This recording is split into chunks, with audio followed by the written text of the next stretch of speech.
वन्दे मातरं सुहासिनी सुमधुरभाषिणी सुखदां वरदां मातरं। సమావేశానికి వచ్చినటువంటి వేదికమైనటువంటి పెద్దలు గారికి, మన హనుమంతరావు గారికి, రాకా సుధాకర్ గారికి నమస్కారం చెప్తూ మరి నా ఎదురు ఉన్నటువంటి సోదరి వాళ్ళందరికీ కూడా నమస్కరిస్తూ మనం వాజ్పేయి గారిని ఒకవేళ మనం ఆయన ముఖాన్ని కానీ ఆయన చేసినటువంటి పనులను కానీ చూస్తే శ్రీకృష్ణుడికి ఆయనకు కొంచెం దగ్గర పోలికలు ఉన్నట్టుగా అనిపిస్తుంది. ఎందుకంటే శ్రీకృష్ణుడు సౌమ్యంగా ఉంటాడు, చాలా సౌమ్యంగా ఉంటూ ఎక్కడ ఏం చేయాలో అవన్నీ పనులు చేస్తూ ఉంటాడు. ఎక్కడ మెత్తగా ఉండాలో, ఎక్కడ గట్టిగా ఉండాలో, ఎక్కడ ఎవరికి ఏ విధమైనటువంటి జవాబు చెప్పాలో శ్రీకృష్ణుడు చెప్పేటువంటి. అదేవిధంగా మన భారతదేశానికి ప్రధానమంత్రి అయినటువంటి వాజ్పేయి గారు వచ్చినప్పుడు కూడా ఇతర దేశాలు ఏమి కూడా మనం లెక్క పెట్టుకున్నప్పుడు పోఖ్రాన్ యొక్క అనుభవం పరీక్షించిన తర్వాత ఆయన యొక్క గొప్పతనం ఏంటో ప్రపంచ దేశాలందరికీ అర్థమైంది. కాబట్టి ఆ విధంగా శ్రీకృష్ణుడికి ఆయనకు దగ్గర సంబంధాలు ఉన్నాయని చెప్పుకోవచ్చు. అయితే శ్రీకృష్ణుడు చెప్పినటువంటి విషయంలో ఒక 6 విషయాలు ఏవైతే ఉన్నాయో 6 విషయాలలో కూడా చాలా గట్టిగా ఉండాలండి. అలా గట్టిగా ఉన్నట్టయితేనే అంటే నిర్మోహమాటంగా ఉండవలసినటువంటి అవసరం ఉంది. శ్రీకృష్ణుడు చెప్పినటువంటి 6 విషయాలు ఏమిటంటే అగ్నిదహ, గర్భచ్చైవ. అగ్నిదహ అంటే ఇతరుల యొక్క ఆస్తులను ఎవరైతే కాల్చేస్తున్నారో, నిప్పు పెడుతున్నారో అటువంటి వాళ్ళను ఎట్టి పరిస్థితుల్లో క్షమించకూడదు, నిస్సందేహంగా వాళ్ళను తుదముట్ట ఉంచవలసిందే. గర్భచ్చైవ అన్నాడు. గర్భచ్చైవ అంటే ఎవరైతే భోజనం చేస్తున్నారో ఆ భోజనంలో విషం కలిపి పెట్టేటువంటి వాళ్ళు ఉన్నటువంటి వాళ్ళని కూడా ఉపేక్షించవలసిన అవసరం లేదు. శాస్త్ర పని అంటే మనము ఎవరు అకారణంగా మారణాయుధాలను జేబుల్లో పెట్టుకొని వాళ్ళు పట్టుకొని తిరుగుతూ ఇతరులను హింసించు భయపెట్టేటువంటి వాడిని సమాజం నుంచి దూరం చేయాలని చెప్పారు అనమాట. అదేవిధంగా ధనాపహార అంటే ధనాన్ని, ఇతరుల యొక్క ధనాన్ని దోసుకుంటూ వాళ్ళని ఇబ్బంది పెడుతున్నటువంటి వాడిని క్షేత్ర ధారాపహర్తాచ అంటారు. ఈ విధంగా ఎవరెవరైతే ఇతరులకు ఇబ్బంది కలిగిస్తుంటారో వాళ్ళందరినీ కూడా ఉంచవలసినటువంటి అవసరం లేదు, దానికి మనం సంసిద్ధత ఉండాలి. అట్లా అని చెప్పి మనకు ఆయుధాలు ఉందో లేకపోతే శక్తి ఉందో అని చెప్పి ఇతరులను హింసించకూడదు అని చెప్పి శ్రీకృష్ణుడు చెప్పినట్టు. అందుకే మనం ఈరోజు తీసుకున్నటువంటిది అథవా ప్రాప్యసే స్వర్గం చిత్వా భోక్షసే మహిం తస్మాత్ ఉత్తిష్ట కౌంతేయ యుద్ధాయ కృతనిశ్చయ. 2వ అధ్యాయంలో 37వ శ్లోకంలో నుంచినటువంటి తీసుకొని దాన్ని మనం ఈరోజు యుద్ధాయ కృతనిశ్చయ అంటే వేరే అర్థంగా తీసుకోకూడదు. అంటే మనం అంతా రెడీ ఫర్ వార్, యుద్ధం చేయడానికి మేము సిద్ధంగా కాదు. అక్కడ ఏంటంటే మేము ధర్మంగా మన దేవతలు మన యొక్క ఎవరినైతే పూజిస్తున్నామో వాళ్ళందరూ కూడా ఏం చెప్తారంటే ప్రతి ఒక్క దేవతకు కానీ ప్రతి ఒక్క భగవంతుడికి కానీ ఒక శస్త్రం ఉంటుంది, ఉన్నది అని చెప్పి భయపెట్టడం కాదు. నేను ధర్మంగా నడుస్తా, నువ్వు ధర్మంగా నడుపుతున్నప్పుడు నేను నా పనికి నా శస్త్రానికి పని చెప్పవలసి వస్తుంది. కాబట్టి ఈ విధంగా ఎవరైతే మనం వాటికి తయారై ఉన్నట్టయితే సమాజం అంతా కూడా మనకు అనుకూలంగా ఉంటుంది.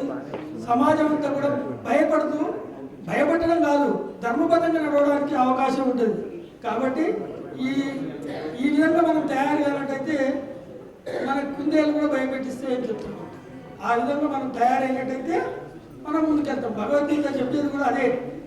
ఒకవేళ బ్రహ్మ ఉపనిషత్తులు చెప్పినప్పటికీ మనకు కర్మయోగంలోకి తీసుకెళ్తుంది భగవద్గీత. కాబట్టి మనం అందరం కూడా ఆ విధంగా తయారు కావాలి. వాటందరికీ ఇంకా చెప్పాల్సినటువంటి వాళ్ళు ఉన్నారు, వారు చెప్తారు. అధ్యక్షుడు జూలూరు శ్రీనివాస్ గారికి, రామకృష్ణ గారికి, ఈరోజు ముఖ్య అతిథిగా విచ్చేసిన మన స్థానిక ఎంపీ ఈటల రాజేందర్ గారికి, ముఖ్య ప్రవక్త రాకా సుధాకర్ గారికి నమస్కారాలు. వచ్చిన ప్రతి ఒక్కరికి నమస్కారాలు తెలియజేసుకుంటూ, ఈరోజు ఏ టాపిక్ అని నాకు ఐడియా లేదు, కానీ మనం అందరం ఏమనుకుంటున్నాం, నేనేమనుకుంటున్నాను దాని విషయం మాట్లాడతాను. మన దేశంలో మనం ఎంత భద్రతగా ఉన్నాం అన్నది ఒక పెద్ద ప్రశ్నార్థం అయిపోయింది. మన హిందువులు మనం చూస్తాం, మన సంపద పెంచుకోవాలని ప్రయత్నం చేస్తున్నాము. ఇతర మతస్థులు వాళ్ళు వాళ్ళ మతాన్ని ఏ విధంగా స్ప్రెడ్ చేయాలి, మత మార్పిడి చేయాలి, వాళ్ళ సంఖ్య ఏ విధంగా పెంచుకొని వాళ్ళు ఆలోచిస్తున్నారు. కాబట్టి రాబోయే రోజుల్లో మన దేశంలో మనం ఎంత సేఫ్ ఉంటామో ఒక పెద్ద క్వశ్చన్ మార్క్ అయిపోయింది. కాబట్టి దీనికి ఏ విధంగా స్టెప్స్ తీసుకోవాలి ఇప్పుడు మనం చూస్తున్నాము. మన హిందువులు ఇంత సంపద ఉండి కూడా మన రిలీజియస్ ఇన్స్టిట్యూట్స్ ఇవన్నీ చూస్తే వాళ్ళ రిలీజియస్ వాళ్ళతో కంపేర్ చేస్తే మన టెంపుల్స్ ఇవన్నీ చూస్తే ఏ స్థాయిలో మీరు అందరూ చూస్తాం. మన అర్చకులు, మన పౌరవతులు వీళ్ళందరూ పరిస్థితి ఏంటన్నది. కాబట్టి ఇది చాలా అందరూ ఆలోచించదగ్గ విషయము. దీని గురించి మనం కనుక నెగ్లెక్ట్ చేస్తే రాబోయే రోజుల్లో మన దేశము మన మతం మన చేతిలో ఉంటుందో లేదన్నది ప్రశ్నార్థం అవుతున్నది. కాబట్టి ఈ రెండు విషయాలు నేను చెప్తూ మీ అందరూ దీని గురించి ఆలోచించాలని కోరుకుంటూ ఇంకెందరూ ప్రవక్తలు ఉన్నారు, నేను సజెషన్. Thank you. ఈ కార్యక్రమం పెడుతున్నాము, రావాలని మన ముఖ్య అతిథి గారికి చెప్పగానే మామూలుగానే వస్తారు. రాకా సుధాకర్ గారు అనగానే ఖచ్చితంగా వస్తలే రామకృష్ణ అన్నారు. వారు కూడా ఇప్పుడు ఏమన్నారంటే, నేను కూడా వారి ఉపన్యాసం వినడానికే వచ్చాను, తర్వాత నేను నా స్పందన తెలియజేస్తాను, ముందు రాకా గారిది వింటా అన్నారు. కాబట్టి మన ఈరోజు వచ్చినటువంటి కార్యక్రమానికి వచ్చినటువంటి ముఖ్య వక్త శ్రీ రాకా సుధాకర్ గారిని వారి సందేశం ఇవ్వవలసిందిగా కోరుతున్నాం. వీరి సందేశంలో 2 భాగాలు ఉంటాయండి. వారి సందేశం ఇచ్చిన తర్వాత ముఖ్య అతిథి ప్రసంగం ఉంటుంది, తర్వాత క్వశ్చన్ ఆన్సర్ సెషన్ కూడా ఉంటుంది. కాబట్టి అందరూ కూడా కార్యక్రమం అయ్యేదాకా ఉండాలి.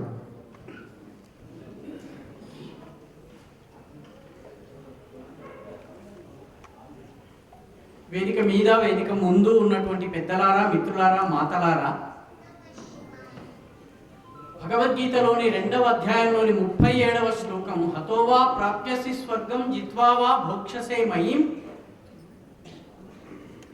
తస్మాత్ ఉత్తిష్ట కౌంతేయ యుద్ధాయ కృత నిశ్చయ అన్నదానిలోని చిట్ట చివరి వాక్యమైనటువంటి యుద్ధాయ కృత నిశ్చయ, యుద్ధం చేయడానికి కృతనిశ్చయుడవై ముందుకు సాగు అని అర్జునుడికి కృష్ణుడు చెప్పిన వాక్యాన్ని ఈరోజు మనం చర్చాంశంగా పెట్టుకున్నాం. మనలో చాలా మందికి తెలియని విషయం ఏంటంటే, మన సైన్యంలో గఢవాల్ రెజిమెంట్ అని ఒక రెజిమెంట్ ఉంది. అత్యధిక పరమవీర చక్రను పొందినటువంటి, సైన్యంలో అత్యంత ధైర్య సాహసాలు ప్రదర్శించినటువంటి రెజిమెంట్ అది. ఆ గఢవాల్ రెజిమెంట్ యొక్క ధ్యేయవాక్యము, మోటో, వాళ్ళ యొక్క స్లోగన్ యుద్ధాయ కృత నిశ్చయ.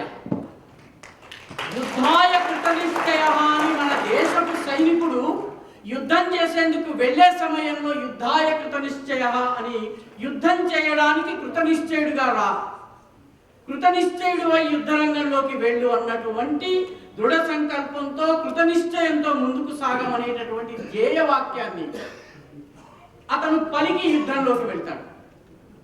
మిత్రులారా, ఛత్రపతి శివాజీ గురించి మనం చెప్పుకుంటాం. శివాజీ గురించి సమర్థ రామదాస స్వామి ఒక మాట చెప్పారు, ధర్మాసాఠి మరావే మరూని అవధ్యాంసి మారావే మారితా మారితా ధ్యావే రాజ్య అప్పుడే. ధర్మము కోసము మరణించు, ధర్మము కోసము అవసరమైన చోట పోరాటానికి సిద్ధంగా అని చెప్పేటటువంటి వాక్యం అది. గురు గోవింద సింగ్ సిక్కు మతాన్ని స్థాపించినటువంటి 10 మంది గురువుల్లో ఒకరైనటువంటి గురు గోవింద సింగ్కి 4 బిడ్డలు. అందులో 2 చిన్నవాళ్ళు, 2 జోరావర్ సింగ్, ఫతే సింగ్. జోరావర్ సింగ్, ఫతే సింగ్లను మతం మారమని చెప్పి సర్హిందులో ఉన్నటువంటి నవాబు వాళ్ళని బలవంత పెడతాడు. వీళ్ళు మతం మారడానికి అంగీకరించరు. అప్పుడు వాళ్ళని సజీవంగా వాళ్ళ చుట్టూ గోడను నిర్మించేస్తాడు. ఈ గోడను నిర్మిస్తున్నటువంటి సమయంలో పెద్దవాడు ఏడుస్తాడు. వాడికి 10-11 సంవత్సరాలు. అప్పుడు చిన్నవాడు అంటాడు, అన్నా నువ్వెందుకు ఏడుస్తున్నావు? మనం గురుపుత్రులము, గురు గోవింద్ సింగ్ యొక్క పుత్రులము, ఎందుకు నువ్వు ఏడుస్తున్నావు? నీకు మరణ భయం వచ్చిందా అని అడుగుతాడు. అడిగినప్పుడు పెద్దవాడు అంటాడు, నీకన్నా ముందు పుట్టాను నేను, నాకన్నా ముందు నువ్వు చనిపోతున్నావు ధర్మం కోసము, అందుకని నేను ఏడుస్తున్నాను అంటాడు. గురు గోవింద సింగ్ యొక్క 4 కొడుకుల్లో 4 దేశం కోసం, ధర్మం కోసం పోరాడుతూ చనిపోతారు. 4 కొడుకులకి ప్రతీకగా ఆయన నేల మీద 4 గీతలు గీసి ఆ 4 గీతల్ని చెరిపేస్తాడు. అంటే నా 4 పుత్రుల్ని నేను దేశానికి సమర్పించేశాను, ధర్మం కోసం సమర్పించాను, గురు గోవింద సింగ్ యొక్క ధ్యేయవాక్యం ఏమిటి? కొంత దూరం ఇక్కడ మనం ఏఓసిలోకి వెళితే మనకు ఒక స్లోగన్ కనిపిస్తుంది, నిశ్చయ కర్ అపనీ జీత్ కర్ అనే వాక్యం కనిపిస్తుంది. మీరు ఏఓసిలో ఎక్కడైతే పూల మొక్కలు అమ్ముతారో అక్కడ చూడొచ్చు మీరు. నిశ్చయ కర్ అపనీ జీత్ కర్. ఆ మొత్తం పద్యం ఏంటంటే, దేహ శివావర మోహి ఇహే. ఓ శివుడా, నాకు వరమివ్వు. ఏం వరం ఇవ్వాలి? శుభకర మనసే కభునటము. శుభకార్యము చేయడం కోసము, దేశం కోసం, సమాజం కోసం మంచి పని చేసేందుకు నేను వెనకడుగు వేయకుండా ఉండాలి. నడరు అరిసోజబు జాయలడు. శత్రువుతో పోరాడేందుకు వెళ్ళే సమయంలో నా మనసులో భయం కించిత్తు కూడా ఉండకూడదు. అయితే నేను మరణించడానికి వెళ్ళడం లేదు, నేను విజయం సాధించడానికి వెళ్తున్నానని గురు గోవింద్ సింగ్ చెప్తాడు. నిశ్చయ కర్ అపనీ జీత్ కరో. ఖచ్చితంగా నాకు విజయం లభించుగాక.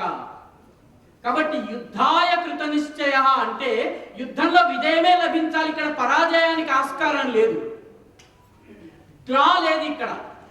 ఇక్కడ అయితే విక్టరీ, కేవలం విక్టరీ. యుద్ధం అంటే ఏమి? మొట్టమొదట ఆలోచించవలసింది, యుద్ధం అంటే మనలో చాలా మందికి ఉన్నటువంటి భావన ఏంటంటే ఫిజికల్ ఫైట్. ఫిజికల్ ఫైట్, వాడి చేతిలో కత్తి, నా చేతిలో కత్తి, వాడి చేతిలో కట్టాలి, నా చేతిలో కట్టాలి, యుద్ధం జరగడమే యుద్ధం అన్నటువంటి ఒక తప్పుడు అభిప్రాయం మనలో చాలా మంది ఉంది. వాస్తవానికి ఆ ఫిజికల్ ఫైట్ ఏదైతే ఉందో, ఫిజికల్ ఫైట్ ఈజ్ ది అన్నిటికన్నా చిన్న పార్ట్. అన్నిటికన్నా ముఖ్యమైన పార్ట్ ఏంటంటే, ఈ దేశపు ప్రజానీకము సిద్ధంగా ఉందా లేదా? ఈ దేశపు ప్రజానీకము పోరాటానికి సిద్ధంగా ఉందా లేదా? మీకు తాజా ఉదాహరణ చెప్తాను. బంగ్లాదేశ్లో ఇప్పుడు భారత వ్యతిరేక స్లోగన్లు బాగా వినిపిస్తున్నాయి. మాజీ సైనికులు, రిటైర్ అయిపోయిన సైనికులు చెప్తున్నారు, ఇండియాని ఓడించడానికి మాకు 4 రోజులు చాలు. మొట్టమొదటి రోజు కలకత్తాని గెలుస్తాం, రెండవ రోజు లక్నోని గెలుస్తాం, మూడవ రోజు ఢిల్లీని గెలుస్తాం, 4వ రోజు ఎర్రకోట మీద బంగ్లాదేశ్ జెండా ఎగరేస్తాం. సైన్యం చెప్పిన మాట ఇది. అయితే బంగ్లాదేశ్ ప్రధానమంత్రి మహమ్మద్ యూనుస్ ఏం చెప్తున్నాడు? దయచేసి భారత ప్రభుత్వమా, మాకు తినడానికి తిండి లేదు, కాస్త బియ్యం పంపించు. ఆ బియ్యం కూడా ధాన్యం మిల్లులకి పంపితే పవర్ కావాలి కాబట్టి మా దగ్గర ఎలక్ట్రిసిటీ లేదు. కాబట్టి మీరు దయచేసి వరి ధాన్యాన్నే పంపించండి, బియ్యాన్ని పంపించండి, ధాన్యం వద్దు. పైగా మాకు కొంచెం డిస్కౌంటెడ్ ప్రైజెస్లో ఇవ్వండి, ఎందుకంటే మా దేశంలో డబ్బులు లేవు. బియ్యంతో పాటు కాసిన పప్పులు, కొంచెం నూనె కూడా పంపించండి, ఏదో రకంగా వండుకుని మా ప్రజల ఆకలి తీరుస్తాం. 4 రోజుల్లో భారతదేశాన్ని గెలుస్తామని చెబుతున్నటువంటి బంగ్లాదేశ్ ఆర్మీ అన్నం తినడానికి తిండి లేదు. అంటే నేను యుద్ధానికి సిద్ధం కావాలంటే, యుద్ధాయ కృతనిశ్చయ కావాలన్నట్లయితే నా సైన్యం ఒక్కటే తుపాకీ కత్తి పట్టుకుని యుద్ధరంగానికి వెళితే సరిపోదు. ఈ దేశంలో ఉన్నటువంటి ప్రతి వ్యక్తి యుద్ధానికి సన్నద్ధం కావాలి. నా పాత్రను నేను ఎట్లా పోషిస్తాను, నా భూమికను నేను ఎట్లా నిర్వహిస్తాను, ఈ పోరాటంలో నా కర్తవ్యం ఏమిటి? దీనిని సర్వసాధారణ సమాజము, చిట్ట చివరి వ్యక్తి ఎప్పటి వరకైతే ఈ యుద్ధానికి సన్నద్ధం కాడో అప్పటి వరకు సైన్యం విజయం సాధించలేదు. 4 రోజుల్లో మేము ఎర్రకోట మీద మా జెండా ఎగరేస్తామన్న వాళ్ళకి 4 పూటల భోజనం లేని పరిస్థితి. మిత్రులారా, దక్షిణ భారతదేశంలో అల్లావుద్దీన్ ఖిల్జీ రాజ్యం ఎలా వచ్చింది? ఇక్కడి నుంచి ఒక 300 కిలోమీటర్ల దూరంలో దేవగిరి, దౌలతాబాద్ అంటారు ఇప్పుడు, దేవగిరి ఉంది కోట. దయచేసి ఎప్పుడన్నా వీలుంటే దేవగిరి కోట దర్శించండి. దేవగిరి కోట is one of the most defensive of the forts. ఆ కోటలోకి ప్రవేశించలేరు. మీరు ఒక అడుగు వేయగానే ఎక్కడి నుంచో బాణం వచ్చి తగులుతుంది, ఎక్కడి నుంచో సలసల కాగుతున్నటువంటి నూనె వచ్చి మీ మీద పడుతుంది. లోపలికి ప్రవేశించడానికి ఒకే ఒక్క ద్వారం ఉంది. లోపల ఉన్నటువంటి గాదెలలో 6 నెలల వరకు సరిపడా ధాన్యం ఉంది. కోటని అలావుద్దీన్ ఖిల్జీ చుట్టుముట్టినా కూడాను 6 నెలల పాటు ఆ ప్రజలు, ఆ రాజు, ఆ సైన్యం నిలబెట్టుకోగలరు. జరిగింది ఏంటంటే ఈయన తన దగ్గర ఉన్నటువంటి మొత్తం సైన్యాన్ని కాకతీయుల మీద యుద్ధం చేయడానికి పంపించాడు. కుమారుణ్ణి కూడా కాకతీయుల మీద యుద్ధం చేయడానికి పంపించాడు. అసలు బయట ఏం జరుగుతుంది, ఉత్తర భారతదేశంలో ఏం జరుగుతుంది కనుక్కునే ప్రయత్నం చేయలేదు. అలావుద్దీన్ ఖిల్జీ 24 కిలోమీటర్ల దూరం వరకు వచ్చిన తరువాత మాత్రమే అలావుద్దీన్ ఖిల్జీ సైన్యం వస్తుందన్న విషయం ఈ రాజుగారికి తెలిసింది. తెలియగానే రాజుగారు కోట తలుపులు మూసేసుకున్నారు. ఎందుకంటే ఎవరు రారు, ఈ కోటను ఎవరు జయించలేరు కాబట్టి 6 నెలల పాటు బ్రతకొచ్చు అనుకున్నాడు. బ్రతకొచ్చనుకున్న తర్వాత ఒక 50-100 మంది సైనికులు మాత్రమే ఉన్నారు. వాళ్ళు కోటలోకి వెళ్ళారు, తలుపు మూసుకున్నారు. మూసుకున్న తర్వాత సరే మన ధాన్యం గాథలు ఉన్నాయి కదా, వాటిని తెరవండి, వంటలు వండండి అన్నారు రాజుగారు. లోపలికి వెళ్ళి చూసేసరికి అయ్యా ఇందులో బియ్యం లేదు, జొన్నలు లేవు, కేవలం ఉప్పు మూటలు మాత్రమే ఉన్నాయన్నారు. మొత్తము గాథలన్నిట్లో ఉప్పు మూటలు ఉన్నాయి, బియ్యము లేదన్న సంగతి రాజుకు తెలియదు. 24 కిలోమీటర్ల దగ్గరికి వచ్చేంత వరకు అలావుద్దీన్ ఖిల్జీ వస్తున్నాడన్న సంగతి తెలియదు. తన సైన్యం మొత్తాన్ని కాకతీయుల మీదకి పంపించాడు. కత్తులు, కటార్లు, ఫిరంగులు అన్నీ తీసుకుని వెళ్ళారు. కోట తలుపులు మూసుకుంటే 6 నెలలు ఉండొచ్చును అనుకున్నాడు. కోట తలుపులు తీసేసరికి గాథల్ని తెరిచేటప్పటికి ఉప్పు మూటలు ఉన్నాయి. అంటే ఉప్పు ఉందా బియ్యం ఉందా కూడా రాజుగారికి తెలియదు. ఏం జరిగింది మిత్రులారా, 8వ రోజున ఆకలి కేకలకు తాళలేక రాజుగారు తలుపు తెరిచారు, సంధి చేసుకున్నారు. దక్షిణ భారతదేశంలో మొట్టమొదటిసారి ఖిల్జీలు తుగ్లక్ల పరిపాలన వచ్చింది. యుద్ధాయ కృత నిశ్చయ అంటే కేవలము సైన్యం మాత్రమే పోరాడదు. ఆ గాదెల దగ్గర పనిచేస్తున్న వ్యక్తి బియ్యం కాదు, ఇందులో ఉప్పు ఉందని రాజుగారికి చెప్పలేదు, తన బాధ్యతను నిర్వర్తించలేదు.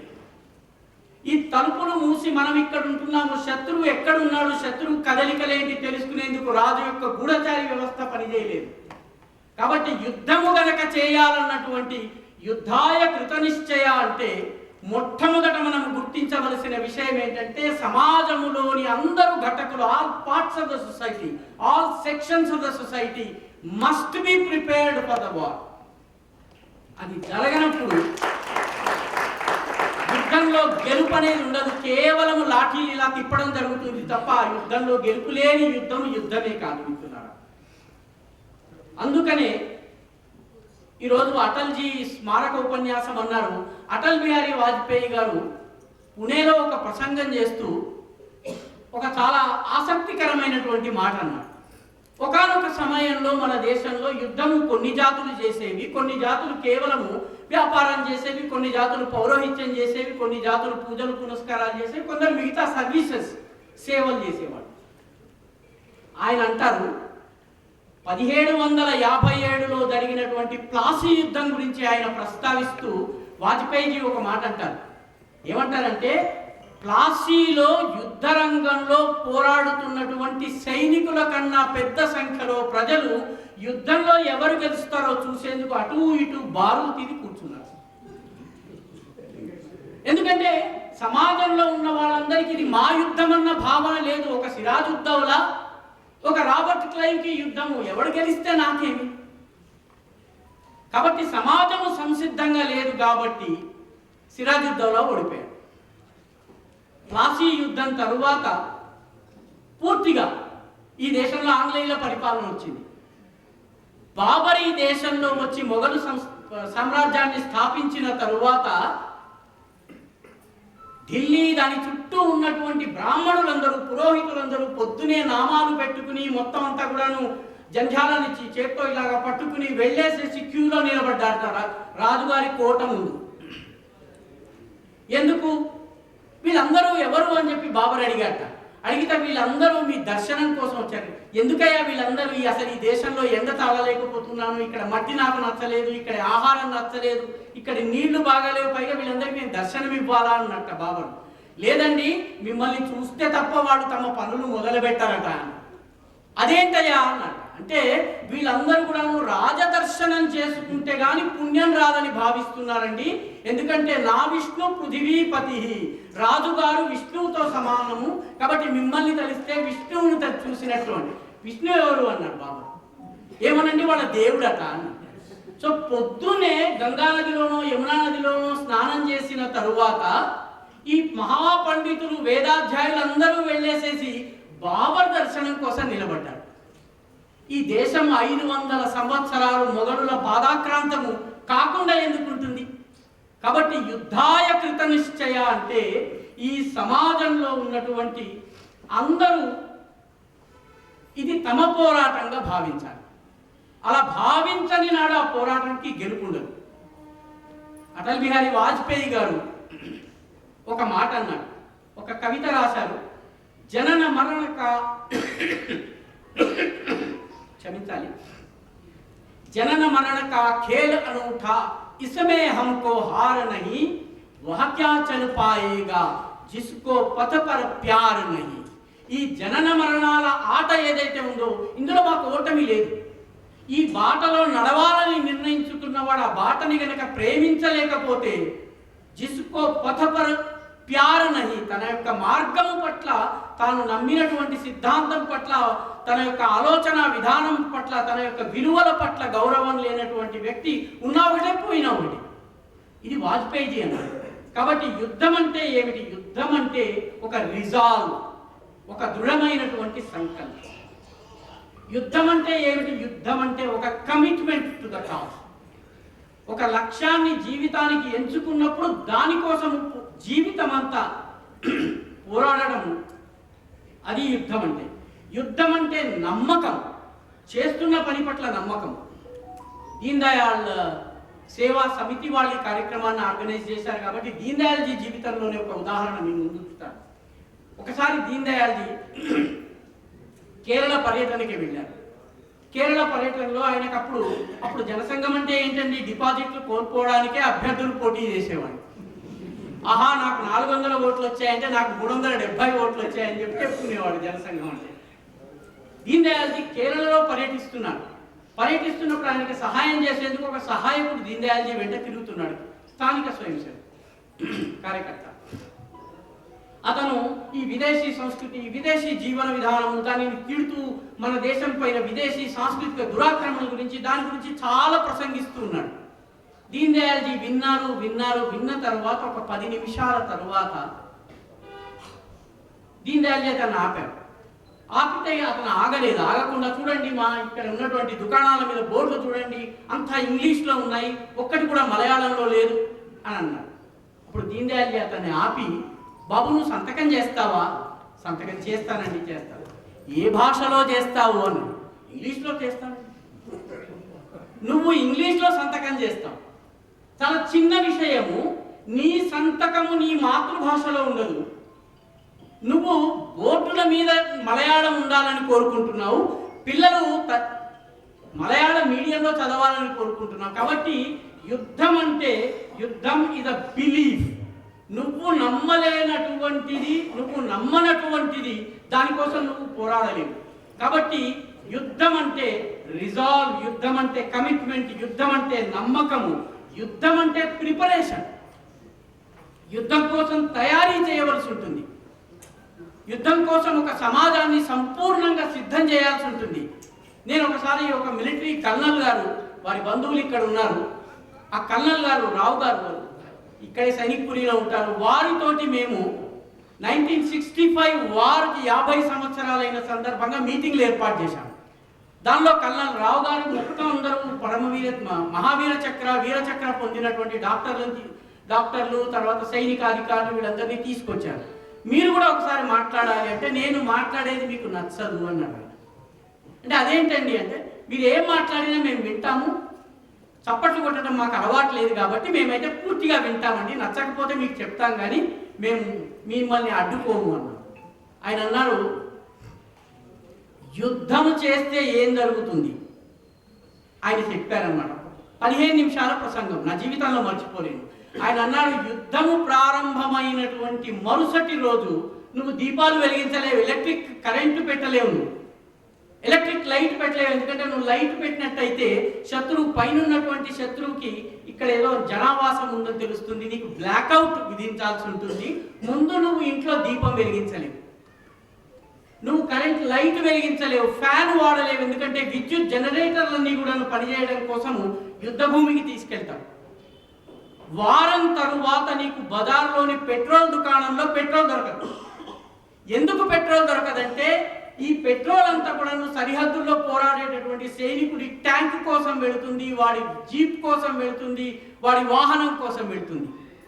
కాబట్టి నువ్వు డిపార్ట్మెంటల్ స్టోర్కి వెళ్ళి కూరగాయలు లేకపోతే నువ్వు దినుసులు కొనుక్కోవాలనుకో, అవన్నీ దొరకవు, రేషనింగ్ ఉంటుంది. ఎందుకు రేషనింగ్ అంటే సరిహద్దులో పోరాడేటటువంటి సైనికుడికి ఆహారం కావాలి కాబట్టి వెళుతుంది. ఇప్పుడు చెప్పండి, పెట్రోల్ లేనటువంటి, ఎలక్ట్రిక్ కరెంట్ లేనటువంటి డిపార్ట్మెంటల్ స్టోర్లో దినుసులు లేనటువంటి రోజులు మీరు ఎన్ని రోజులు గడుపుతారు? సభలో కూర్చున్న వాళ్ళు ఎవరు మాట్లాడలేదు. యుద్ధం అంటే మనకి అక్కడెక్కడో బాంబులు పేలడం అలా చూడటం అనుకుంటాం. యుద్ధము వల్ల మీరు, నేను, మనం అందరము ప్రభావితులవుతాము. దాని ప్రిపరేషన్ మనలో ఉందా లేదా? ఆ ప్రిపరేషన్ లేకుండా మనం యుద్ధానికి వెళితే మనం విజయం సాధించే ప్రశ్నే లేదు. కాబట్టి యుద్ధం అంటే ప్రిపరేషన్, యుద్ధం అంటే ఇన్వాల్వ్మెంట్, యుద్ధం అంటే డెడికేషన్. ఎటువంటి డెడికేషన్? వాజ్పేయిజీ ఒక కవిత రాశారు. వాజ్పేయిజీ రాసినటువంటి కవితలో ఆయన కవిత ముగింపు వాక్యం మీకు నేను వినిపిస్తాను. జబ్ తక్ గంగా మే ధార సింధు మే జ్వార్ అగ్ని మే జలను సూర్య మే తపన శేష. ఎప్పటి వరకైతే గంగలో ధార ప్రవహిస్తూ ఉంటుందో, సింధులో ఎప్పటి వరకైతే ఉప్పొంగుతూ జలం వెళుతూ ఉంటుందో, అగ్నిలో తపన అంటే వేడి ఉంటుందో, అదే విధంగా సూర్యుడి లోపల మండే స్వభావం ఉంటుందో, జబ్ తక్ గంగా మే ధార సింధు మే జ్వార అగ్ని మే జलन सूर्य में तपन शेष स्वतंत्र भारत की बलिवेदी पर अर्पित होंगे अगणित जीवन यौवन अशेष. స్వతంత్ర భారతదేశపు బలివేది వద్ద అర్పణ కావడం కోసం, సమర్పితం కావడం కోసము అశేష జనవాహిని ముందుకు వస్తుందో అప్పుడు మాత్రమే విజయం సాధిస్తాం. కాబట్టి డెడికేషన్ కావాలి, యుద్ధంలో కాన్ఫిడెన్స్ కావాలి, యుద్ధంలో సాహసం కావాలి, యుద్ధంలో డిసిషన్ మేకింగ్ కావాలి. యుద్ధం అంటే సరైన సమయంలో దాడి చేయటం కావాలి. మిత్రులారా, మహాభారతం చూడండి, భగవద్గీత గురించి ఇందాక మనం మాట్లాడుకున్నాం. మొత్తము మహాభారతం మీరు చదివినట్టయితే ఇప్పుడు యుద్ధం కాదు, ఇప్పుడు యుద్ధం చేయొద్దు, మనం అడవుల్లోకి వెళ్దాము, మనం అరణ్యవాసం చేద్దాము, దుర్యోధనుడితో ఈ సమయంలో పోరాటం వద్దు, ఈ సమయంలో భీముడాని కండబలం చూపించొద్దు, ఈ సమయంలో అర్జునుడాని యొక్క గాంధీవ టంకారాన్ని వినిపించకు అని మొత్తము యుద్ధమంతా కూడా చెప్పింది ఎవరయ్యా అంటే ధర్మరాజు. పాండవులు ద్రౌపదితో సహాయాన్ని పిరికివాడన్నారు, మగతనం లేనివాడంది ద్రౌపది అయితే. అర్జునుడు ఎప్పటికప్పుడు నా గాంధీవం తీసుకుని నేను ఒక్క బాణంతో మొత్తం వీళ్ళని ఓడిస్తాను అన్నాడు. చిట్ట చివరికి భగవద్గీత ఎవరికి చెప్పాల్సి వచ్చిందండి? ధర్మరాజుకి కాదు. నేను వీరుణ్ణి శూరుణ్ణి అని చెప్పినటువంటి అర్జునుడికి 18 అధ్యాయాలు 702 శ్లోకాలు 2.5 గంటల పాటు కృష్ణుడు చెప్పాల్సి వచ్చింది. ఇప్పుడు కాదు యుద్ధం, సరైన సమయం వచ్చినప్పుడు చేద్దాము, సరైన సమయం చూసి అదను చూసి యుద్ధం చేద్దాము. ముందు మనము వివిధ రాజులతో మన మద్దతును సమకూర్చుకుందాము, వివిధ శక్తులను కూడగట్టుకుందాము. అదిగో ఈశాన్య భారతంలో ఉన్నటువంటి గిరిజన తెగల దగ్గరికి ఎవడు వెళ్ళడు. భీముడా నువ్వు వెళ్ళు, హిడింబాసుడి దగ్గరికి వెళ్ళు, హిడింబాసుడిని చంపి హిడింబను వివాహం చేసుకో. అర్జునుడా నువ్వు వెళ్ళి నేటి మణిపూర్ అయినటువంటి మణిపూర్లో ఉన్నటువంటి చిత్రాంగదను గెలుచుకుని ఆ రాజ్యపు కోడలుగా అదిగో మేఘాలయలో వెళ్ళి ప్రమీలను గెలుచుకో. ప్రమీల కుమారుడైనటువంటి బబ్రువాహనుడు నీ వెంట నిలబడతాడు. అదిగో హిడింబ కుమారుడైనటువంటి ఘటోత్కచుడు నిలబడతాడు. కాబట్టి వెళ్ళండి, ఆ కూటమును కట్టండి, బలం సమకూర్చుకోండి. కురుక్షేత్ర యుద్ధంలో నిర్ణాయకమైనటువంటి యుద్ధము జరిగినప్పుడు మీ బలాన్ని అంతా కూడా సమీకరించి యుద్ధం చేయండి. లేదు యుద్ధం చేస్తాం అన్నటువంటి అర్జునుడు 18 అధ్యాయాలు విన్న తరువాత కానీ కరిష్యే వచనం తవ, నువ్వేం చెప్తా చేస్తా కృష్ణ అని అనలేదు.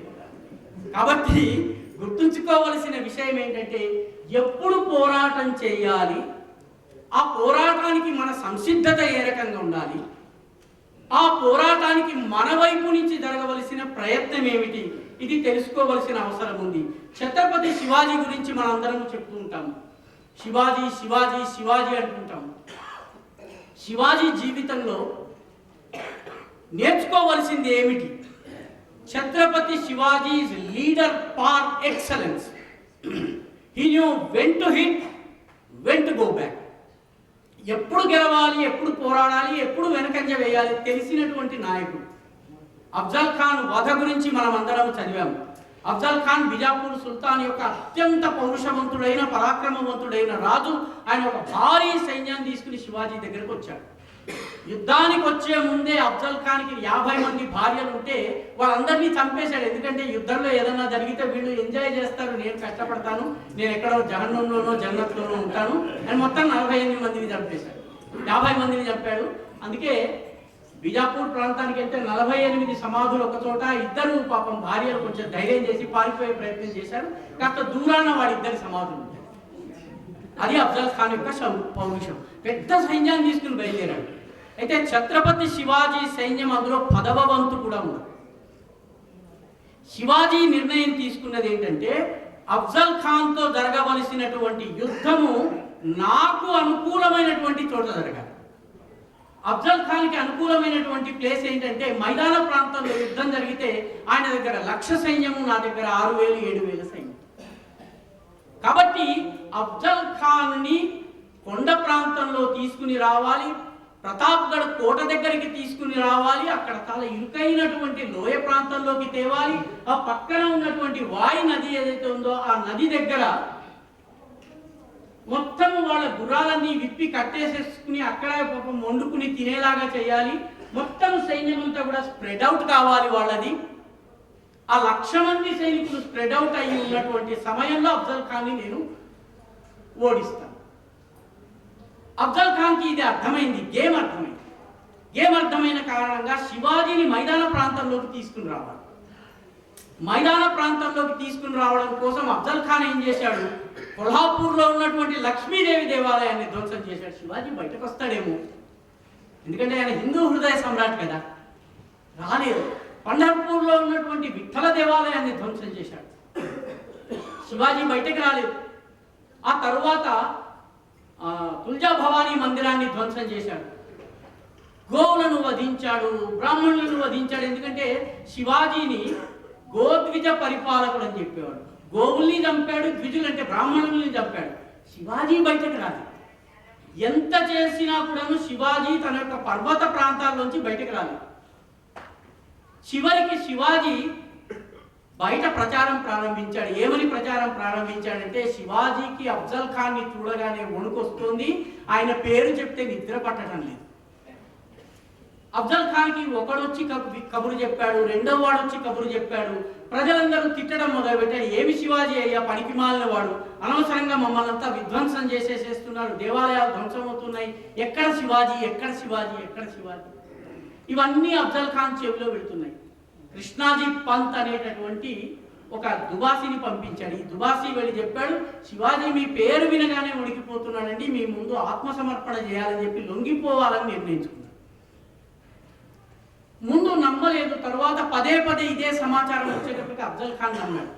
సరే అయితే శివాజీని వచ్చేసి నా దగ్గర ఆత్మసమర్పణ చేయమని లొంగిపోమ్మను. లేదండి, ఆయనకి పాపం బయటకు రావాలంటే భయంగా ఉంది, మీరు దయచేసి వెళ్ళినట్టయితే కోటలో కాకుండా కోట బయట ఉన్నటువంటి మైదాన ప్రాంతంలో ఒక చిన్న గుడారం నిర్మిస్తారు, ఆ గుడారంలో శివాజీ మీ ముందు లొంగిపోతాడు. అప్పుడు అఫ్జల్ ఖాన్ అన్నాడు, మరి నా సైన్యం, మీ సైన్యాన్ని మీరు తీసుకుని రావచ్చునండి. ఆ వాయు నది మొత్తం ఏదైతే వాయు నది మహారాష్ట్రలో మీరు కనుక సహ్యాద్రి కొండల్లో ఆ ప్రతాప్గఢ్ కోట దగ్గరికి వెళ్తే ఆ నది మొత్తం ఇలా విస్తరించుంటే సైన్యం అంతా అక్కడ గుర్రాల్ని కట్టేశారు. సైన్యం అంతా కూడా స్నానాలు చేయడాలు, గుర్రాల్ని కడగడాలు, ఆ తర్వాత వంటలు చేసుకోవడాలు. ఎందుకంటే శివాజీ ఎలాగో లొంగిపోతున్నాడు, మన యుద్ధం పూర్తయిపోయిందని ఆదమర్చి ఉన్నారు. మరొక వైపు శివాజీ ఈరోజు అఫ్జల్ ఖాన్ ని కలవాల్సి ఉంది, నాకు చాలా భయంగా ఉంది, అఫ్జల్ ఖాన్తో పాటు 10 మంది గనక అంగరక్షకులు ఉన్నట్లయితే నాకు చాలా ప్రమాదకరము, నాకు కుదరదు, నేను ఈ 10 మంది ఉన్నా కూడా రాలేను, నేను ఒక అంగరక్షకుని తెచ్చుకుంటాను, శివాజీ ఒక అంగరక్షకుని, అఫ్జల్ ఖాన్ ఒక అంగరక్షకుని తెచ్చుకోవాలి అన్నారు. అంటే అఫ్జల్ ఖాన్కి అప్పటికే తాను గెలుస్తానన్నటువంటి ఓవర్ కాన్ఫిడెన్స్ వచ్చింది. సరే సరే కానీ అన్నాడు. అఫ్జల్ ఖాన్ ఒక అంగరక్షకుని తీసుకొచ్చాడు, ఛత్రపతి శివాజీ ఒక అంగరక్షకుని తీసుకొచ్చాడు. నాయకుడి యొక్క ప్రిపరేషన్ ఎలా ఉంటుందంటే, ఛత్రపతి శివాజీ తీసుకొచ్చినటువంటి సైనికాధికారి ఎవరైతే ఉన్నారో అతని పేరు యశోజీ కంగ్, క్షమించాలి, జీవా మహాలా.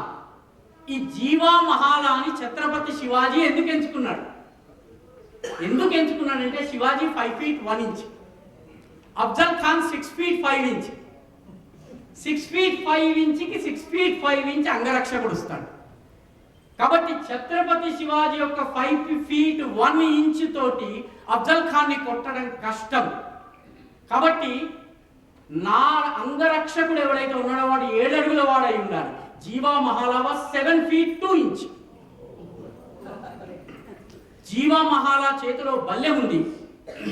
జీవా మహాలాకి ఇచ్చినటువంటి ఆదేశం ఏంటంటే, నువ్వు నన్ను రక్షించొద్దు, నువ్వు శివాజీ అఫ్జల్ ఖాన్తో పాటు వచ్చినటువంటి అంగరక్షకుడు ఎవడన్నాడో వాడిని చంపు, వీడి సంగతి నేను చూసుకుంటాను. ఆ బయట ఒకటి నియమించారు. వాడి పని ఏంటంటే, లోపల గుడారంలో హడావిడి మొదలు కాగానే నువ్వు నీ దగ్గర ఉన్నటువంటి బూరా, మహారాష్ట్రియన్ బూరా ఉంది, ఆ బూరాని ఊదాలి. బూరా ఎప్పటి వరకు ఊదాలి? కోట మీద, ప్రతాప్గఢ్ కోట మీద ఢంక మోగడం ప్రారంభమయ్యేంత వరకు నువ్వు మోగించాలి. ఎప్పుడైతే ఢంకా శబ్దం విన్నావో ఆ బూరాన్ని పారిపో, నీ ప్రాణాన్ని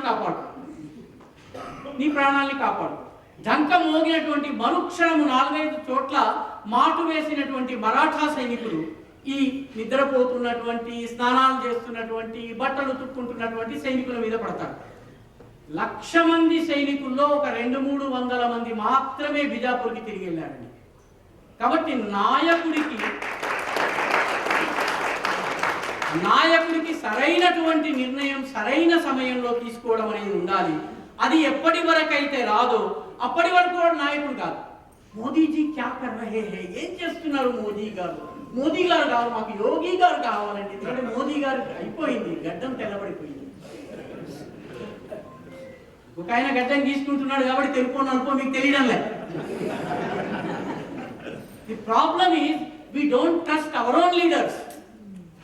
When you don't trust your leaders, వారిలో విజయం అనేది అసాధ్యం. కాబట్టి యుద్ధాయ కృత నిశ్చయ అంటే ఇవన్నీ కావాలి.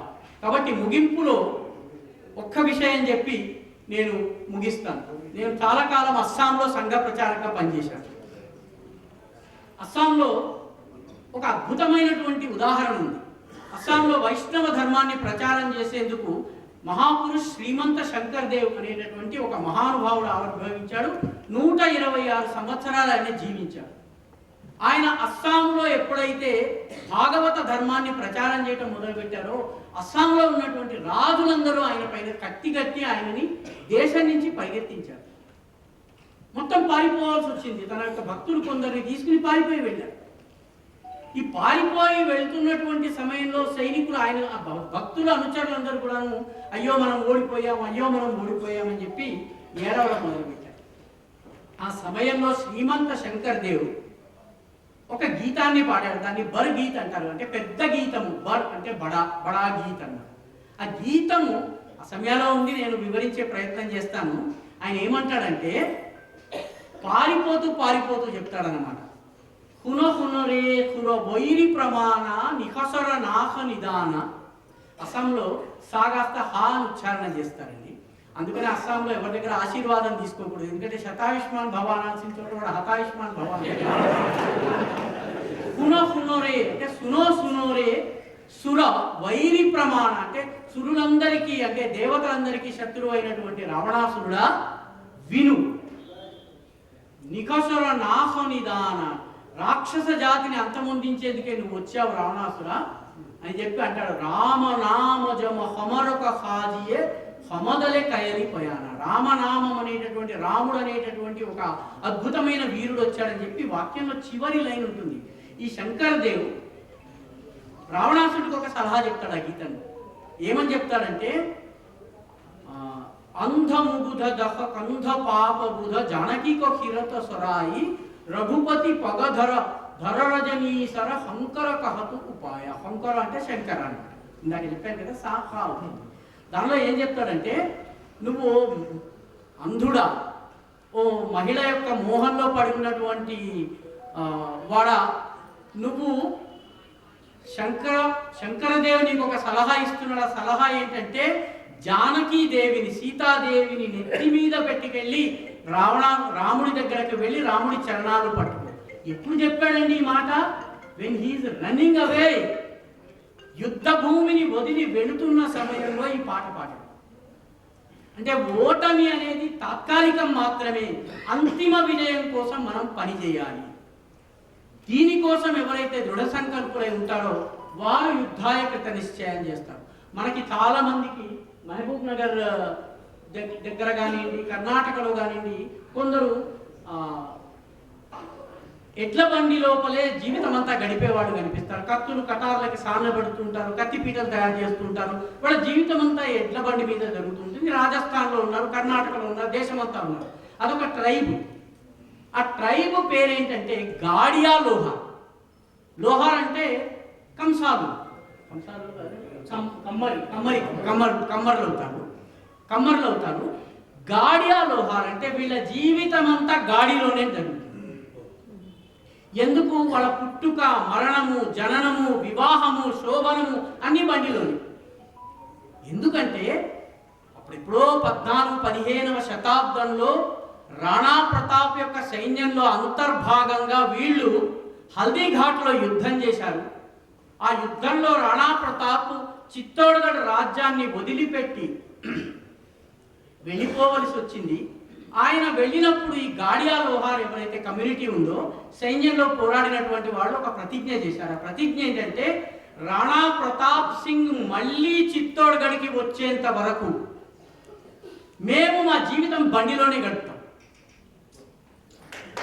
ఆ శతాబ్దం నుంచి నేటి వరకు, ఒక జవహర్లాల్ నెహ్రూ గారు ప్రధానమంత్రి అయిన తరువాత రాణా ప్రతాప్ వంశస్థుల్ని చిత్తోడ్ కోటలోకి ఆహ్వానించి సన్మానం చేసిన తరువాత గాడియా లోహార్లు బండి దిగి మామూలు ఇల్లు కట్టుకోవడం మొదలుపెట్టారు.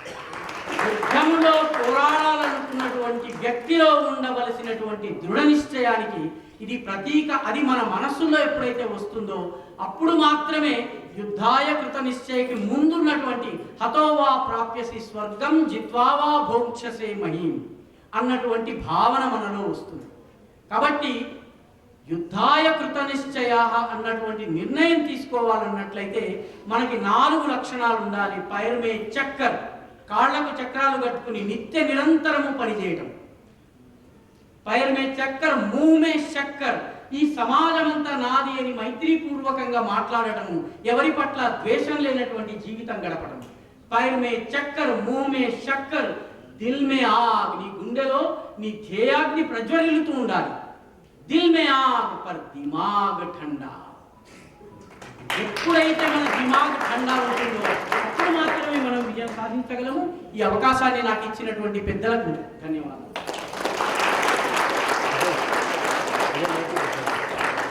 ఈ కార్యక్రమంలో సగమే అయిందండి. చాలా క్వశ్చన్స్ ఇప్పుడు చాలామంది చెప్పారు, వాటికి కూడా రాకా గారు ఆన్సర్ ఇస్తారు.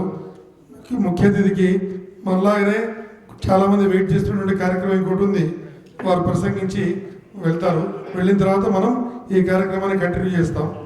ఈటెల రాజేందర్ గారు.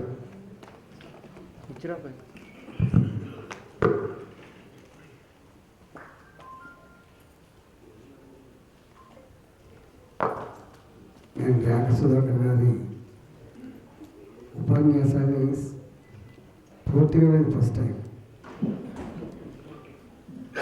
అందుకే నేను వారి రామకృష్ణ గారు చెప్పిన వారు ఉపన్యాసం ఇవ్వడానికి కోసం వచ్చిన నేను ఉపన్యాసం ఇవ్వడానికి రాలేదు. ఇవాళ వాజ్పేయి గారి 100 సంవత్సరాల సందర్భంగా ఈ సెమినార్ మనం ఏర్పాటు చేసుకున్నాం. అనేక మంది పెద్దలు, మేధావులు ఉన్నారు. వారేమో నిత్యం పుస్తక పఠనమే కాకుండా చరిత్రను చదివిన వాళ్ళు కాబట్టి, ప్రజలు చదివేవాళ్ళు కాబట్టి వారెవరిని జోడించి చెప్పగలిగాను. నేను పుస్తక పఠనం ఉన్నవాడిని కాదు, నేను ప్రజల మధ్యలో ఉండి ప్రజల్ని మాత్రమే చదువుకున్నాను కాబట్టి నేను అన్ని ఉదాహరణ చెప్పలేదు. కానీ ఒక 2 విషయాలు మాత్రం చెప్పదలుచుకున్నాను. ఎప్పుడు కూడా మన సామెతలలో చాలా గొప్ప సామెతలు ఉంటాయి. నిండుకుండా తొలగదు అని, నిండుకుండా తొలగదు అని. రెండవది, మాటలు కోటలు దాటుతాయి కానీ కాళ్ళు మాత్రం తండ్రిని దాటవు. ఇవన్నీ మన దానిలో ఉన్నాయి, చరిత్రలు మనం చాలామంది అవలోకనం చేసుకున్నప్పుడు వస్తూ ఉంటాయి. మెరిసేదంతా బంగారం కాదని, మెరిసేదంతా బంగారం కాదు. అందువల్ల గొప్పవాళ్ళు ఎట్లా ఉంటారు, వాళ్ళు ఎట్లా నిర్ణయాలు తీసుకుంటారు దానికి రాకేశ్వరరావు గారి అనేక ఉదాహరణలు.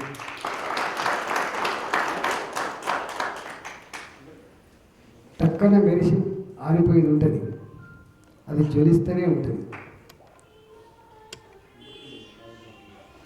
జ్వలిస్తూనే ఉండేవాళ్ళే అంతిమ ఆశయాన్ని ముద్దాడతారు తప్ప ఈ మెరిసిపోయే వాళ్ళది అంతిమ ఆశయాన్ని నెరవేర్చలేరు వాళ్ళు.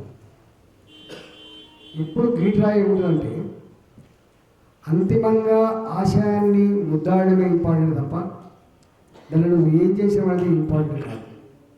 అందుకని మనకు ధర్మరాజు కూడా అంత పెద్ద యుద్ధంలో ఎన్నడూ అబద్ధమాడని ధర్మరాజు అశ్వత్థామత కుంజలో అనే మాట నాకు పెద్ద రాదు. కానీ అంతిమంగా ధర్మాన్ని జయించాలి కాబట్టి, సమాజాన్ని కాపాడాలి కాబట్టి ధర్మరాజు లాంటి వాళ్ళే ఈ సమాజ శ్రేయస్ కోసం మాట మాట్లాడితే మనం చరిత్ర పురాణం చెప్తాం. వారు ఇంకొక మాట కూడా చెప్పినారు. శ్రీకృష్ణుడి 2వ అధ్యాయం అర్జునుడికి బోధిస్తున్నప్పుడు నేను కూడా అప్పుడప్పుడు వింటుంటా. మనకు ఒక సైన్స్లో ఒక సూత్రం ఉంటుంది, energy neither be created not destroyed, it can change one form to another form అని. శక్తి నేతృత్వ సూత్రం అంటుంది సైన్స్లో. అంటే ఎనర్జీ ఎప్పుడు కూడా అది ఆరిపోయింది, అది ఒక ఫామ్ నుంచి ఒక ఫామ్కు మారుతూనే ఉంటుంది. శ్రీకృష్ణుడు కూడా అర్జునుడికి బోధిస్తున్నప్పుడు ఆ మాట చెప్తాడు, ఆత్మను ఎవరు చంపలేరు, కలముతో కలపడకపోయింది కేవలం దేని మాత్రమే అని చెప్పే మాట ఏదైతే ఉందో, ధర్మరక్షణ కోసం సమాజ హితం కోసం మనం ఏం కర్తవ్యం చేయాలో అందులో చాలా గొప్ప చెప్తాం. అందువల్ల రేపటి కొన్ని వేల సంవత్సరాల చరిత్రను పరిశీలిస్తున్నప్పుడు ఇవాళ మళ్ళీ ప్రజాస్వామ్యబద్ధంగా రాచరికాలు పోయి ప్రజాస్వామ్యం ఈ దేశంలో రాజ్యమయ్యే రోజు నుంచి అనేక మంది చూస్తూ ఉంటాం. అందులో గొప్పగా గుర్తుపెట్టుకునేటువంటి మహనీయుడు వాజ్పేయి గారు. మళ్ళీ సమాజం గుర్తుపెట్టుకున్నటువంటి మహనీయుడు ఇవాళ నరేంద్ర మోడీ గారు. చాలామందికి ఆయన వ్యక్తి పూజ చేయించుకుంటుండనే వాళ్ళు ఉండొచ్చు, ఆయన ఒక్కరే కనబడుతున్నాడనే మాట ఉండొచ్చు. కానీ ఎప్పుడు కూడా దేన్ని నడపాలన్నా, ఒక విశ్వాసం కలిగించాలన్నా దృఢ సంకల్పంతో కూడిన నాయకులు లేకుండా ఎప్పుడు సాధ్యం కాదు. ఆ నాయకుడు గొప్పవాడుగా ప్రజలు అంగీకరించకుండా అది సఫలం కాదు. ఇవాళ నిజంగా ఈ 10 సంవత్సరాల కాలంలో మోడీ గారి సాధించిన గొప్ప విజయం ఏంటంటే 29 రాష్ట్రాలు, భాషలు వేరు కావచ్చు, సంస్కృతులు వేరు కావచ్చు, సాంప్రదాయాలు వేరు కావచ్చు, కానీ అన్ని వర్గాల ప్రజలకి మామూడి అటువంటి గొప్ప భావాన్ని కల్పించిన మహనీయుడు ఇవాళ మోడీ గారి. మణిపూర్ పో, అస్సాం పో, సౌత్కు పో, నార్త్కు పో, జనరల్గా మనకు అంతకుముందు వీళ్ళు హిందీ ప్రాంత నాయకులని ఇట్లాంటి భావన ఉండే. కానీ అవన్నీ చెరిపేసినటువంటి నాయకుడు మోడీ గారు. వాజ్పేయి గారిని మనం ఇప్పటికీ నేను కార్లో వస్తున్నప్పుడు చెప్తాను, అంటే అందరివాడిగా పార్టీలు ఏమైనా కావచ్చు, సిద్ధాంతాలు ఏమైనా కావచ్చు, మతాలు వేరు కావచ్చు, భాషలు వేరు కావచ్చు, ప్రాంతాలు వేరు కావచ్చు, కానీ అందరి హృదయాల్లో అందరివాడిగా వెలుగొందిన వ్యక్తి కూడా వాజ్పేయి గారు.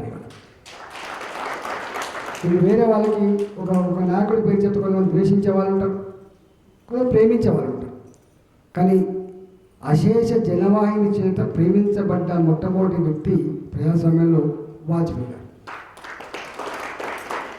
మోడీ గారు అక్కడక్కడ ఈ తాత్కాలిక ఎమోషన్స్ మీద ఆధారపడినటువంటి వ్యక్తులు కూడా ఉంటారు కాబట్టి వాళ్ళ మాటలు చెవులలో పడ్డప్పుడు లేదా దేశాన్ని రక్షించే క్రమంలో, దేశాన్ని పురోగమించే క్రమంలో, మనం ఇంకా కొద్ది రోజులు పాలించే అక్కరుందనే క్రమంలో ఈ ప్రజాస్వామ్యంలో కొన్ని సార్లు మాట్లాడుతుండొచ్చు, కానీ అంతిమంగా ఆయన ఆశయాన్ని, ఆయన ఫిలాసఫీని కుంటబద్దలుకుంటూ చెప్పారు. సబ్కా సాత్, సబ్కా వికాస్, సబ్కా విశ్వాస్, సబ్కా ప్రయాస్, మూల సిద్ధాంతం చెప్పాడు. ఇది నా సిద్ధాంతం అన్నాడు. ఇవాళ దేశంలో జరుగుతున్నటువంటి ఏ అభివృద్ధికరమైనటువంటి ఫలాలు కావచ్చు అందరికీ అందిస్తున్న వ్యక్తిగా ఇవాళ ముద్రపడ్డ వ్యక్తి మోడీ గారు. ఇవాళ ప్రపంచంలో నేను చాలాసార్లు అంటుంటా, నాకు తెలిసి ఏ మతం అంతరంగంలో ఏముందో నాకు తెలియదు, కానీ బయటికి మాత్రం అందరి కోసం పోవడంటువంటిది ఏ మతమైనా మానవ కళ్యాణాన్ని కోరింది తప్ప మానవ వినాశనాన్ని మాత్రం ఏ మతం కోరలేదట. కానీ ఇవాళ నేను చూస్తున్నా, చిన్నప్పుడు మేము చదువుకునే మెసపోటేమియా నాగరికత, సింధు నాగరికత, ఇట్లాంటి నాగరికత గురించి గొప్ప విన్నాం మనం. సరే, బంగ్లాదేశ్ అంటేనే హింస జరుగుతూ ఉంది, అక్కడ హిందువులు ఉన్నారు కాబట్టి హింస జరుగుతూ ఉంది. భారతదేశంలో ప్రశాంతత లేనటువంటి చర్చ జరుగుతూ ఉంది, ఇక్కడ హిందువులు ముస్లింలు ఉన్నారు. కానీ సిరియాలో, ఇరాకులో, ఇరాన్లో, ఇవాళ ఏకపక్షంగా పాకిస్తాన్లో ఎందుకు హింస జరుగుతాం? కారణం ఏంటి? అసలు జిహాదుల పేరిట ప్రపంచమంతా మేమే ఉండాలనుకున్నాడు, సంకుచిత ఆలోచన పేరిట డిస్ట్రాక్షన్ తప్ప కనెక్షన్ లేదన్నటువంటి విషయం ఇవాళ ప్రపంచానికి బోధపడింది. వాళ్ళు ప్రపంచంలో మనకు తెలిసి ఇలా హిందూ ధర్మ ఆచరణ ఉన్నటువంటి దేశాలు కొన్ని దేశాలు మాత్రమే. మనం ఉన్నాం కావచ్చు, పక్కకున్న నేపాల్ కావచ్చు, కొంత భూటాన్ కొంత చేస్తుండవచ్చు, కొన్ని దేశాలు మాత్రం. అక్కడ బౌద్ధమే ఎక్కువ అనుకోండి. కానీ ఇవాళ సర్వే జనే సుఖినో భవంతు అని ప్రపంచ మానవ కళ్యాణాన్ని కోరిన ఏకైక జాతి, ఏకైక సంస్కృతి, ఏకైక విశ్వాసం భారతీయ విశ్వాసం. అందుకని అనేక విషయాలు మరి నేను చెప్పొచ్చో లేదో మా సుధాకర్ లాంటి వాళ్ళు చెప్తే అవుతుంది, కానీ ఇవాళ మనం ఏదైతే చూస్తున్నామో అవన్నీ వేల సంవత్సరాల క్రితమే వాటికి అర్థాలు చెప్పినటువంటి సంస్కృతి దేశం మన దేశమే.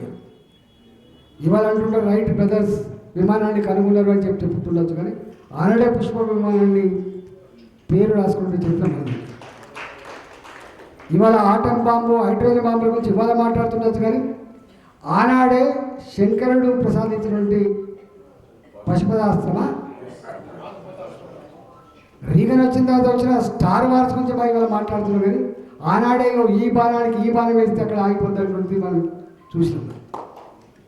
అంటే మన సంస్కృతి, మన సాంప్రదాయాలు, మన టెక్నాలజీ ఎంత గొప్పగా ఉన్నాయో. అందుకని అన్నిటికీ మూలం ఇవాళ మనం అంటాం కదా విశ్వగురు, భారతదేశం విశ్వగురు అయితే అంటున్నాము. ఇవాళ నిజంగా గొప్పతనం ఏంటంటే అనేక సంవత్సరాలు స్వతంత్రం సిద్ధించిన తర్వాత కూడా భారతదేశాన్ని ఒక థర్డ్ వరల్డ్ కంట్రీగా, పేద దేశంగా, అసలు దేశం పేరు చెప్పుకోవడానికే సంకుచించేటువంటి రోజుల నుంచి ఇవాళ భారత సగటు పౌరుడు ప్రపంచంలో ఏ దేశంలో కూడా గల్లెగరేసి ఆమె ఇండియన్ అని చెప్పుకునేటువంటి స్థాయికి వచ్చిందన్నమాట వాస్తవం. ఇవాళ వాళ్ళు అన్నారు బంగ్లాదేశ్ కావచ్చు, పాకిస్తాన్ కావచ్చు, మన కళ్ళ ముందే మనతో విడిపోయిన దేశాలు. అక్కడ గోధుమ పిండి 500 అక్కడ బియ్యం దొరుకుతలేవట, చక్కెర దొరుకుతలేవట అనే మాటలు మనం వింటా ఉన్నాం. ఇవాళ భారతదేశం ప్రపంచంలో ఎవరికి ఆకలైనా ఆదుకోగలిగే శక్తి, సత్తా భారత్కు ఉంది. కానీ భారతదేశానికి ఆకలిస్తే మాత్రం సాయం చేయగలిగే శక్తి ఏ దేశం లేదని చెప్పి చెప్తా ఉన్నాను. నిన్న మొన్న ఒక ఆర్టికల్ రాశాను మోడీ గారి గురించి, భారతదేశం గొప్పతనం గురించి రాశాను. మాట్లాడతారు గట్నే యుద్ధం చేస్తాను, నెగుతాం. వారు అన్నట్టుగా మనకు మాత్రమే అభారం అంటే సరిపోదు, మనకు మాత్రమే చైతన్యం అంటే సరిపోదు. మనకు తెలిసిన సత్యం, మనకున్న చైతన్యం చివరి వ్యక్తి వరకు ఎప్పుడైతే ఫీల్ కావో అప్పుడు రిజల్ట్ అనేది వారు సుధాకర్ చెప్తున్న అక్షర సత్యం. ఇవాళ ఎవరి కోసం మనం పనిచేస్తున్నామో వాళ్ళ పార్టిసిపేషన్ లేకుండా, వాళ్ళ త్యాగం లేకుండా ఎప్పుడు సఫలం కాదు అనడానికి చరిత్రలో అనేక ఉదాంతాలు ఉన్నాయి, అనేక ఉదాంతాలు. రెండో అతి ముఖ్యమైనది కూడా ఏంటంటే గుట్టలపై గుద్దుకో చచ్చిపోతావు. దానికి లౌక్యం ఉంటుంది, దానికి స్ట్రాటజీ ఉంటుంది, సందర్భం ఉంటుంది. నేను చాలాసార్లు చెప్తాను, రాజకీయాలు కూడా మేము అంటూ ఉంటాం, సమాచారం పక్కా ఉండాలి, సమాచారంతో పాటుగా స్ట్రాటజీ చక్కగా ఉండాలి, స్ట్రాటజీతో పాటుగా ఏ వ్యక్తిని పెట్టుకోవాలి, ఎప్పుడు పెట్టుకోవాలి, ఏం చేయాలనేటువంటిది కూడా ఉండాలి. ఇవన్నీ ఒకేసారి సింగిల్ అయితేనే రిజల్ట్ వస్తుంది అనేటువంటిది మనం ఉంటాం. మీరు కెమికల్ మీరు టెస్టులు చేస్తూ ఉంటే ఏవి ఏ పాలల్లో సమకూరినప్పుడే అది రిజల్ట్ వస్తుంది తప్ప లేకపోతే ఫెయిల్ అయిపోతాయి. అట్లనే రాజకీయాల్లో కానీ ఈ నిర్ణయాల్లో కానీ ఇవన్నీ సింగిల్ అయితే తప్ప సాధ్యం కాదు. ఇవాళ మోడీ గారు నాకు తెలిసి ఈ దేశ చరిత్రలో ఇన్ని దేశాలతో సంబంధాలు పెట్టుకొని ఇన్ని దేశాలకు దగ్గరై భారత్ ఒక గొప్ప దేశమని ఇలా చెప్పే దాంట్లో, కన్విన్స్ చేసే దాంట్లో మొట్టమొదటిగా సఫలమైనటువంటి మానవుడు ఇవాళ మోడీ గారు. ఇవాళ ఇది వ్యక్తిగతమైన పూజలో లేకపోతే ఇంకోటి కాదు. నేను వ్యక్తిగతంగా ఇది ఇంత మాట్లాడుతున్నాను కాదు, కానీ సత్యం అది. ఎన్నెన్ని రంగాల్లో చూసినా కూడా మనం ఇవాళ దాన్ని చెప్పలేనంత గొప్ప గొప్ప విజయాలు కూడా ఉన్నాయి. కాబట్టి నేను ఒక్కటే ఈ సందర్భంగా ప్రపంచంలో లేదా కుటుంబంలో లేదా గ్రామంలో మేము చిన్నప్పుడు వింటుంటాం, ఏ ఊరైతే కొట్లాడలు ఏమైతుందో ఆ ఊరు బాగుపడదు, ఏ ఇల్లు అయితే ప్రశాంతంగా ఉండదో అది బాగుపడదు. ఇవాళ దేశం కూడా అంతే కాబట్టి ఇవాళ మనం అనుకుంటాం మనం మాత్రం ప్రశాంతంగా ఉండమని. మన ప్రశాంతత మన కుటుంబంకే పరిమితం కాలేదు, మన ప్రశాంతత ఒక వాడగట్టు పరిమితం కాలేదు, మన ప్రశాంతత ఒక రాష్ట్రానికి పరిమితం కాలేదు, మన ప్రశాంతత ఒక దేశానికి పరిమితం కాలేదు. ప్రపంచంలో జరిగే పరిణామ క్రమం మన మీద కూడా ఎఫెక్ట్ అవుతున్న విషయాన్ని మనం మర్చిపోవద్దు. ఎందుకంటే సగటు భారత పౌరుడిగా నాకైతే అన్ని సుఖాలు ఉన్నాయి, భోగాలు ఉన్నాయి, బాగానే ఉన్నాయని చెప్పి కాకుండా ఎన్నడో ఒకనాడు నీ గడప కూడా తడుతుందనే విషయం మీరు మర్చిపో. పక్కోని మీద జరిగిన దౌర్జన్యం నీ ఇంటికి రాలేదని చెప్పి నువ్వు సంబరపడుతుండొచ్చు, కానీ అక్కడికి వచ్చిన ఆ దౌర్జన్యం నీ ఇంటి గడప కూడా దాటుతారనే విషయాన్ని మనం మర్చిపోవద్దని చెప్పి కోరుతున్నాం. ఎందుకంటే మనిషి అనేవాడు కేవలం నేను అనే కాన్సెప్ట్ కాకుండా యాజ్ అ హోల్, సమాజం యాజ్ హోల్గా అందరి భాగస్వామ్యం ఉంటుంది, అందరి కర్తవ్యం ఉంటుంది అన్న భావనతో మెదలటువంటి అక్కడ ఉందని చెప్పి నేను వ్యక్తిగతంగా భావిస్తా ఉన్నా. జనరల్గా రాజకీయ నాయకులు అంటే చాలామంది ఇష్టపడరు, ఎందుకంటే జరుగుతున్న పరిణామాలను కూడా చూస్తున్నప్పుడు ఇష్టపడరు. కానీ వాళ్ళ దేశంలో మొదటిసారి 303 సీట్లతో గెలిచినప్పుడు ఏం జరిగింది, ఇవాళ 240 సీట్లుగా పరిమితమైంది ఏం జరిగిందో మనం చూస్తాం. ప్రజలలో జరుగుతున్న చర్చ ఏంటంటే అయ్యో కొంచెం మెజార్టీ ఇంత బాగుండేమో, మనం స్టేబుల్ గవర్నమెంట్ ఇవ్వకపోవడం వల్ల ఇన్ని బాధలు పడుతున్నామో అనేటువంటి భావన ఇలా అలాంటి వచ్చింది. దాని ఫలితమే నాకు తెలిసి ఇలా హర్యానాలో ఇంత గొప్ప రిజల్ట్ ఇచ్చింది. దేశం ప్రశాంతంగా ఉండాలంటే, పురోగమించాలంటే, దేశంలో అల్లకల్లోలం కాకుండా ఉండాలంటే ప్రపంచంలో మనం గొప్పగా జీవించాలంటే ఇవాళ మోడీ గారి పరిపాలన సుస్థిరంగా ఉంటే బాగుండు, దానికి ఇంకొక కొంత మెజార్టీతో బాగుండు చర్చ జరుగుతాం. దానికి క్రమమే ఇవాళ హర్యానా ఫలితం, దాని క్రమమే ఇవాళ మహారాష్ట్ర ఫలితం తప్ప భిన్నమైనది కాదు. ప్రజలు చర్చ జరుగుతాం. లేకపోతే ఏం జరుగుతాం పార్లమెంట్లో చూస్తాను, మేము కళ్ళారా చూస్తూ ఉన్నాం. డివిజన్ వచ్చేసింది మొత్తం, ముఖ్యంగా జరగట్లేదు. ఏ పార్లమెంట్ డిగ్నిటీకి, ప్రజల సమస్యల పరిష్కారానికి, ప్రజలకు ఒక గొప్ప చట్టాలు చేయడానికి ఒక దేవాలయంగా మనం పూజిస్తాము, అలాంటి ప్రజాస్వామ్య సౌధం ఇవాళ ఎన్ని ఆటుపోటకు లోనవుతుందో మనం చూస్తాం. కాబట్టి ప్రజల్లో వస్తుంది, ఓహో గిట్లయితే గిట్ల అయిందా అని చెప్పి వస్తాం. ఇవాళ మోడీ గారు వ్యక్తులుగా ఇన్ఫ్లుయెన్స్ చేయకపోవచ్చు కానీ వ్యవస్థను ఇన్ఫ్లుయెన్స్ చేసేదంటే మాత్రం మొట్టమొదటి వరుసలో ఉన్నటువంటి మానవుడు ఇలా మోడీ గారు. వాజ్పేయి గారు కూడా అట్లా ఇన్ఫ్లుయెన్స్ చేశారు. వారు కూడా వారి ఉపన్యాసం నాయకులు రకరకాలు ఉంటారు. క్యాడర్లు పట్టుకొని లీడర్లు అయ్యేటప్పుడు కొంతమంది ఉంటారు, ఊరికే పనిచేసి తిరిగి లీడర్లు అయ్యే వాళ్ళు ఉంటారు, సమాజం మీద ఇన్ఫ్లుయెన్స్ చేసే వాళ్ళు కొంతమంది ఉంటారు. ఒక చిన్న చర్య లక్షల మందిని, కోట్ల మందిని కలిగించే చర్యలు కూడా ఉంటాయి పొలిటికల్ దగ్గర. బ్రాడ్గా ఉన్నప్పుడు, అవగాహన ఉన్నప్పుడు, కమిట్మెంట్ ఉన్నప్పుడు ఇవాళ అట్లాంటి వాళ్ళు ఉంటారు. అందువల్ల తెలియకుండానే దేశంలో ఎక్కడో కాడ ఒక ఐక్యత మాత్రమే. ఈ దేశం సురక్షితంగా సుభిక్షంగా ఉండాలంటే మోడీ గారి చేతిలో ఉంటేనే సాధ్యమైందని చెప్పి భావించే పరిస్థితి వచ్చింది వాళ్ళు. కాబట్టి మీరందరూ కూడా ఈ వాజ్పేయి గారి 100 సంవత్సరాల సందర్భంగా మహనీయుల యొక్క జయంతి ఉత్సవాలు, వర్ధంతి సభలన్నీ కూడా గట్టిగా మొక్కుబడి జరుపుకోము, దండేసి దీపం పుట్టడం కూడా జరుపుకోము. మహనీయుల యొక్క ఆలోచన విధానాన్ని మళ్ళీ మళ్ళీ నిలబడేసుకొని గుండెలో పెట్టుకొని మనం వాళ్ళ ఆశయాల క్రమాన్ని అమలు చేసే దాంట్లో మనం కూడా ఉన్నంతలో మనకు ఎంత శక్తి ఉన్నంత శక్తి మేరకి పురోగమించాలని చెప్పి మనస్ఫూర్తిగా కోరుకుంటూ మీ అందరికీ నమస్కారం సెలవు తీసుకుందాం. భారత్ మాతాకి జై.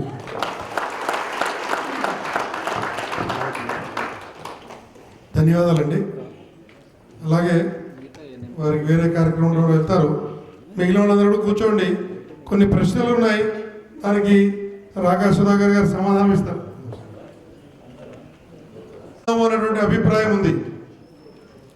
బంగ్లాదేశ్లోనూ ఎక్కడన్నా చూసినా, పాకిస్తాన్లో చూసినట్లయితే.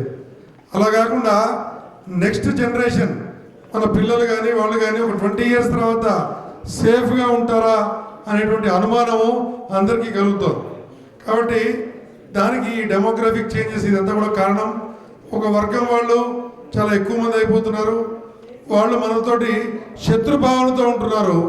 కాబట్టి మేము అడిగే ప్రశ్న ఏమిటంటే, ఒక 10 సంవత్సరాల నుంచి జాతీయవాద ప్రభుత్వం వచ్చింది అనుకున్నటువంటి ఈ తరుణంలో ఈ బంగ్లాదేశ్ నుంచి సుమారుగా 5 కోట్ల మంది రోహింగ్యా ముస్లిమ్స్ భారతదేశంలో వచ్చారనేటువంటిది ఒక లెక్క ఉంది సుమారుగా. దీనికి ఈ 10 సంవత్సరాల్లో కూడా కొన్ని వందల వేల లక్షల కోట్ల మంది బార్డర్ దాటి మన భారతదేశంలో హైదరాబాద్లో రోహింగ్యా కాలనీసే ఉన్నాయి, వాళ్ళ కేబుల్ నెట్వర్క్ ఉంది, వాళ్ళ ఫుట్బాల్ టీంలు ఉన్నాయి. మనకు తెలియదు, హిందువులకు ఎవరికి తెలియదు. అక్కడికి రోహింగ్యాలకి సేవ చేయడం కోసం చాలా స్వచ్ఛంద సంస్థలు ఉన్నాయి. వాళ్ళందరూ కూడా మనకు థ్రెట్గా ఉన్నారు ఇవాళ. కాబట్టి ఈ ప్రభుత్వంలో కూడా ఇన్ని వేల మంది చొరబాట్లు ఎందుకయ్యారు అంటే, మనం ఏదైతే ఒక వ్యక్తినో, ఒక గవర్నమెంట్నో, ఒక పార్టీనో నమ్ముకొని హిందువులు ఉండడం అది కరెక్టేనా అనేటువంటి డౌట్ కూడా కొంతమందికి ఉంది. వాళ్ళు అడిగారు. ఒక 5-6 ప్రశ్నలు ఉన్నాయి. మైక్ ఇస్తే అందరూ ఉపన్యాసం చెప్తారు కాబట్టి నేను ఎట్లాగో ఉపన్యాసం చెప్పాలి కాబట్టి ఆ ప్రశ్న నేనే అడుగుతున్నాను.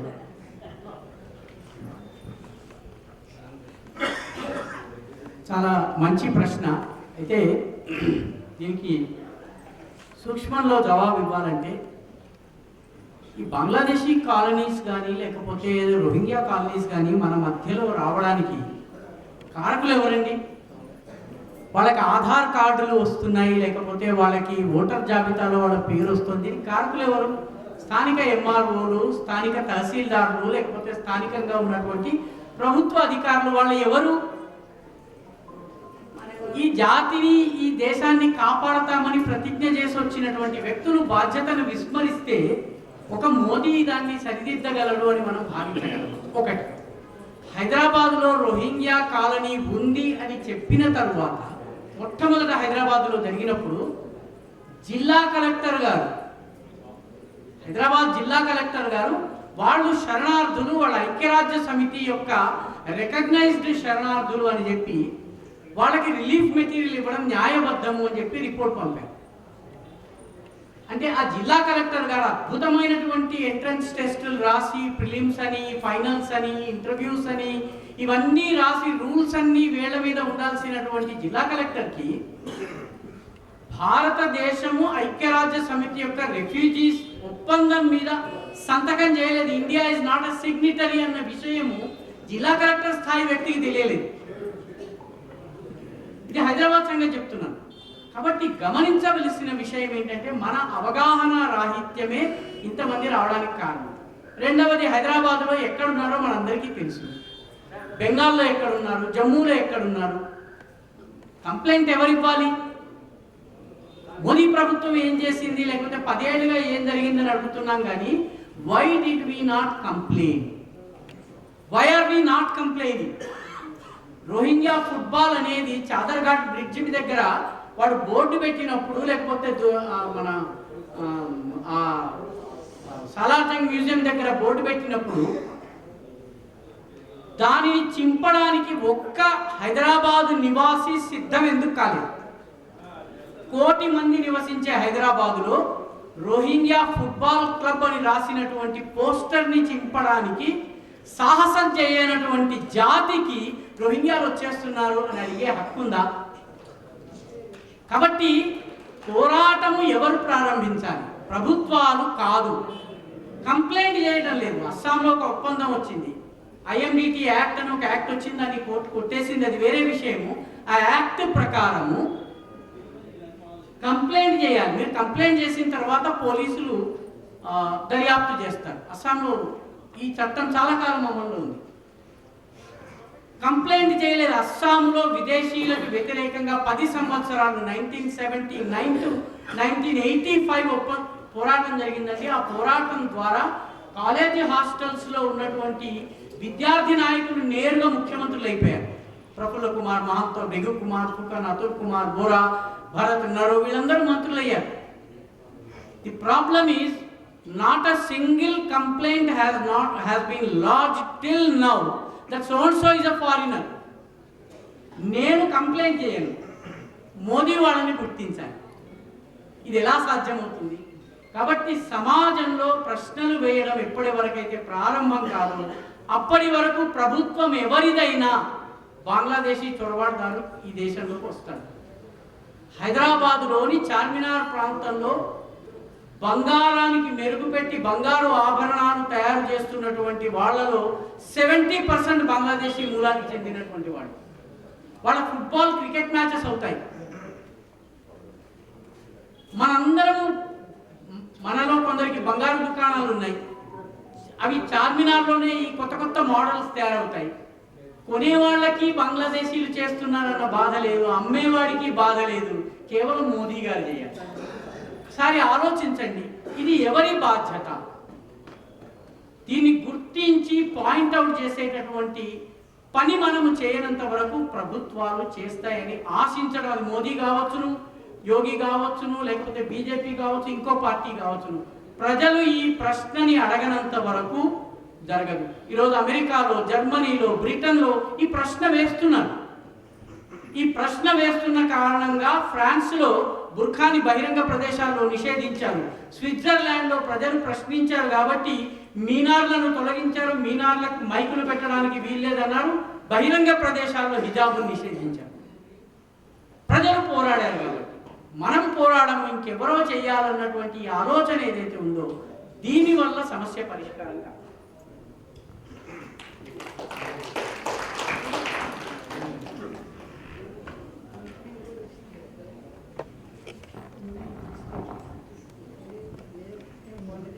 ఒకళ్ళిద్దరు ప్రశ్న అడగచ్చు, కొన్ని ప్రశ్నలు ఉన్నాయి, కొన్ని బీజేపీకి సంబంధించి కూడా అడగాల్సి వస్తుంది. గడవని. ఉపన్యాసం చెప్పకూడదు, క్వశ్చన్ అడగాలి. నమస్తే అండి, జై శ్రీరామ్. అయితే ఎక్కువ మేము గ్రౌండ్ లెవెల్లో పనిచేసినప్పుడు అన్య మతస్థులు మా మీద దాడి చేసినప్పుడు పోలీస్ దగ్గరికి సంప్రదిస్తే వాళ్ళు ఏమంటారంటే ఇది క్రిమినల్ ఇష్యూ, మేము దీంట్లో ఇన్వాల్వ్ కాము అని చెప్తారు. ఒకవేళ మేమేమైనా చట్టం చేతిలో తీసుకొని మేము కూడా వాళ్ళ మీదకి తిరుగు దాడి లేకపోతే వాళ్ళ సమాధానం చెప్పే క్రమంలో అప్పుడు పోలీస్ ఇన్వాల్వ్ అవుతారు, మా మీద కేసులు అయితే. అంటే దీన్ని అసలు ఏ రకంగా మనం చూడాలి? చాలాసార్లు ఇప్పుడు క్రిస్టియనే కానీ ముస్లిమే కానీ మత ప్రచారం సంబంధించింది కానీ గోవులకు సంబంధించిన దేవాలయాలకు సంబంధించింది కానీ ఇట్లా చాలా సందర్భాలలో మేము కేసులు పెడితే కేసులు తీసుకోరు వాళ్ళు. మేము దాన్ని మనం ఏదైనా ప్రొటెస్ట్ చేసామని పోతే మా మీద కేసులు అయితే. సో ఇట్లా చాలా సందర్భాల్లో జరిగినాయి. దీనికి ఏం చేస్తే బాగుంటుంది? కొన్ని విషయాలు బహిరంగంగా చెప్పుకోవడం, వ్యక్తిగతంగా గెలవండి చాలా విషయాలు. అయితే మీకు ఒక తమాషా ఉదాహరణ చెప్తాను. ఖమ్మం జిల్లాలో క్రైస్తవ మిషనరీల్ని 4 కుర్రవాళ్ళు, హిందూవాదులు అని చెప్పుకునేటటువంటి కుర్రవాళ్ళు పట్టుకుని వాడిని బాగా కొట్టారు. అది బాగుంది. కొట్టిన తర్వాత వాళ్ళ చేత క్షమాపణలు చెప్పించారు, చాలా బాగుంది. కానీ ఆ కొట్టింది వాళ్ళు సెల్ ఫోన్లో హైందవ వీరులారా, హైందవ సింహాలలారా, రండి లేవండి, ఇదిగో మేము ఇలా చేశాము, ఖమ్మం బస్ స్టాండ్లో దుష్టులు దుర్మార్గులు వాళ్ళని ఇలా చేశాము అలా చేశాము, ఇదిగో 1, ఇదిగో 2 ఆ వీడియో రిలీజ్ చేసి సోషల్ మీడియాలో పెట్టేశారు. మనము పెట్టిన సోషల్ మీడియాలో పెట్టినటువంటి వీడియోని తీసుకుని ఆ మిషనరీ నేరుగా పోలీస్ స్టేషన్కి వెళ్ళి అయ్యా నన్ను కొట్టారండి అంటే ఆధారం ఏమిటి అన్నాడు. మనల్ని అడిగినట్టే వాళ్ళని కూడా అడుగుతారు, ఆధారం ఏంటి? ఇదిగోనండి ఆధారము, ఇదిగో వీడు చెప్తున్నాడు కూడా, నేను 1 కొట్టాను, 2 కొట్టాను, 3 కొట్టాను అన్నాడు. పైగా నన్ను దుష్టుడు దుర్మార్గుడు అన్నాడండి. ఇదిగో వాడి ముఖం ఇది, వాడి కళ్ళద్దాలు ఉన్నాయండి, కళ్ళద్దాలకి ఎర్ర రంగు రిమ్ము ఉందండి, వాడి మెడలో కూడా హనుమంతుడు ఉందండి, చేతికి 3 తాళ్ళు ఉన్నాయండి, చూడండి ఫోటోలో జాగ్రత్తగా అన్నాడు. మన వాళ్ళు అరెస్ట్ అయ్యారు. అరెస్ట్ అయిన తర్వాత మేము హిందువుల కోసం పోరాడితే మాకు ఏమీ న్యాయం జరగలేదు, ఎవ్వరూ స్పందించలేదు అని చెప్పి వీళ్ళు గొడవ మొదలుపెట్టారు. ఏం చేయాలి? వాస్తవానికి అంటే నేను ఇది ఎందుకు ఉదాహరణ చెప్తున్నానంటే ఈ మధ్య కాలంలో సత్సంగచారక్ మోహన్ భాగవత్జీ నిన్న ఒక మాట అన్నారు, చాలా మందికి నచ్చలేదు ఆ మాట. ప్రతి వాడికి ఒక హిందూ లీడర్ కావాలన్నటువంటి ఒక వ్యాధి పట్టుకుంది, దానివల్ల నష్టం జరుగుతుంది అని చెప్పి ఆయన అన్నారు. ఆయన అన్నది మనం మర్చిపోయాం. ఎందుకన్నారు ఆయన ఈ మాట అన్నది? ఎందుకంటే ఇదిగో ఇలాగే బస్ స్టాండ్లో నన్ను నేను సెల్ఫీ తీసుకుని ఇదిగో కొడుతున్నాను అదిగో కొడుతున్నాను అని చెప్పి చెప్పడం. చెప్పిన తర్వాత వాడు అరెస్ట్ చేసినటువంటి మరుక్షణము లేదా పోలీస్ ఇంటికి వచ్చిన మరుక్షణము జారిపోతున్నాడు.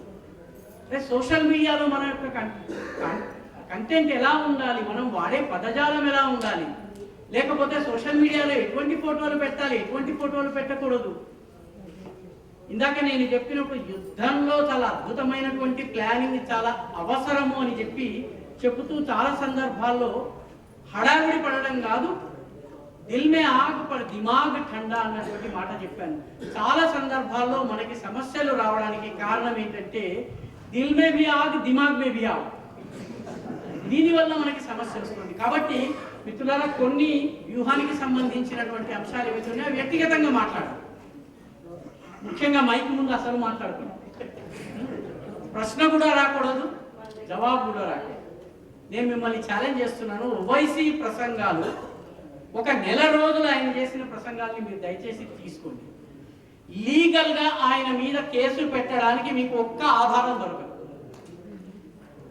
ఇక్కడ లాయర్లు కూడా ఉన్నారు మిత్రులు, ఒక్క కేసు మీరు పెట్టలేదు. ఒకే ఒక్కడి ఇష్టారాజ్యంగా 15 నిమిషాల్లో ఏదో చేస్తాము అన్నాడు.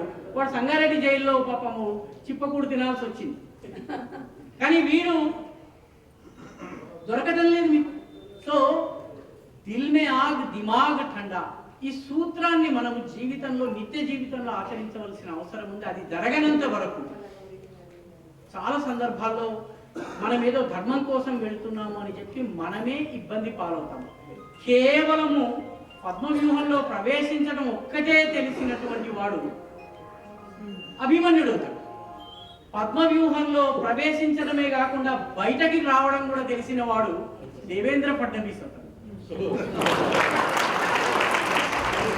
ధన్యవాదాలు. కొంచెం సరసంఘచాలక్ గారి పేరు తీశారు. ఒక చిన్న ప్రకటన ఈ మీటింగ్లోనే చేద్దాం అనుకున్నాం.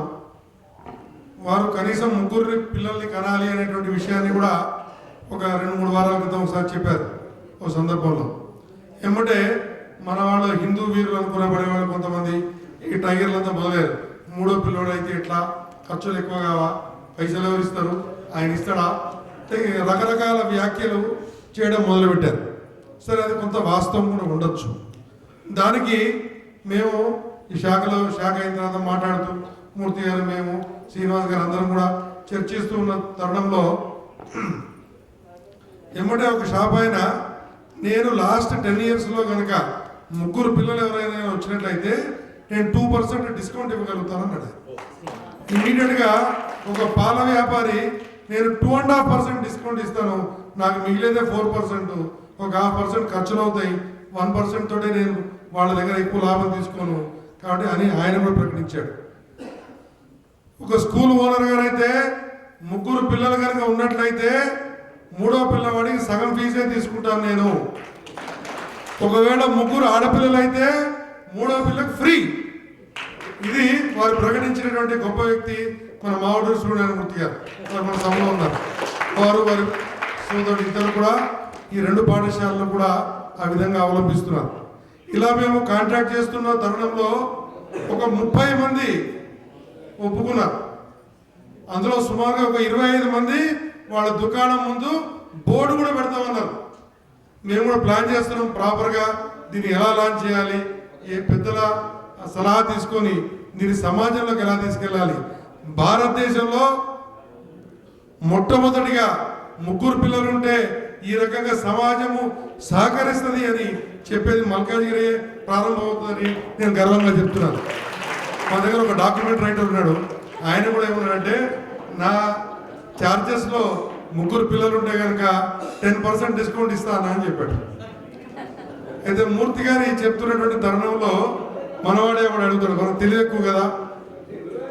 డాక్యుమెంట్ రైటర్ కూడా నవీని. అయితే మనవాడు కూడా అడిగాడు, అన్నా మరి తుర్కోళ్ళకి 3 వస్తే ఎట్లా అన్నా వాళ్ళకు కూడా ఇస్తావా అన్నాడు. షార్ప్ కదా మనవాళ్ళు, అసలు విషయాన్ని అర్థం చేసుకోరు, వెనకాల ఎమ్మటే రెడీగా ఉంటారు, కత్తి తీసుకోరు. మూర్తి గారు కూడా అదే అన్నారు, ఒకవేళ క్రైస్తవులు కానీ మహమ్మదీయులు కానీ ఎవరైనా సరే 3వ పిల్లవాడు ఉంటే కూడా మేము అదే డిస్కౌంట్ వర్తింపజేస్తాము. కాకపోతే కొంచెం చిన్న సవరణ ఏంటంటే వాళ్ళు 4వది రాకుండా కట్ చేసుకున్నట్లయితే ఖచ్చితంగా వాళ్ళకు కూడా, ఎందుకంటే వాళ్ళు 3, 4తో 5తో ఆపరు వాళ్ళు. కాబట్టి ఒక తండ్రి గంట ఉంటాడు, పిల్ల గంట ఉంటుంది, కూతురు గంట ఉంటుంది, తమ్ముడు గంట ఉంటాడు, ఇంటి నిండా వాళ్ళే ఉంటారు. కాబట్టి ఈ రకంగా ఒక సంక్రాంతి తర్వాత మల్కాజ్గిరిలో కనీసము ఒక 200-300 షాపుల ముందు ఈ రకమైనటువంటి బోర్డు పెట్టించాలి అనేటువంటి సంకల్పం తీసుకున్నాం. దానికి పెద్దల యొక్క సూచన, సలహాలు, సహాయము, ఎవరికైనా సమయం ఉంటే కొంచెం మాతో పాటు మా నెంబర్లు ఉన్నాయి కాబట్టి అందరి దగ్గర ఈ రకమైనటువంటి ప్రక్రియ మనం మొదలుపెట్టినప్పుడే మనం మన హిందూ సమాజాన్ని కాపాడుకోగలుగుతాం. 2వ ప్రకటన చేస్తున్నాం. మేము సంక్రాంతి తర్వాత లాస్ట్ 10 yearsలో 3 పిల్లలు కన్నటువంటి వాళ్ళకి ఒక సమావేశం పెట్టి ఇంత పెద్ద హాల్లో వాళ్ళ సన్మానం కూడా చేద్దామని డిసైడ్ అయ్యారు. కాబట్టి దానందరికీ కూడా మీరు సహకరించాలి. రవీంద్ర గారు ఏమిటి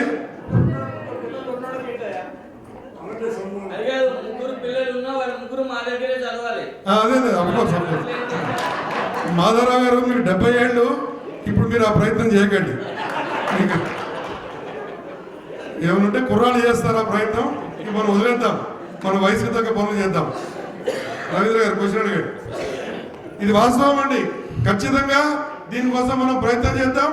Malkajgiri should first in India for this cause. Sir నా పేరు రవీంద్రనాథ్. మొన్న 16th డిసెంబర్ మనము విజయ్ దివస్ చేసుకున్నాము. అయితే నేను ఒక వార్త చూశాను, బంగ్లాదేశ్లో పాకిస్తానీ చీఫ్ మన ఇండియన్ ఆర్మీకి లొంగిపోయినట్టుగా సంతకాలు చేస్తున్నటువంటి ఫోటో ఒకటి ఉండింది. అది బంగ్లాదేశ్ వాళ్ళు వాళ్ళ ఆఫీసులోంచి తొలగించారు. ఎందుకంటే వాళ్ళకు తెలియకూడదని, వాళ్ళకు ఆ యొక్క ఘనకీర్తి ఉండకూడదని వాళ్ళు తొలగించారు.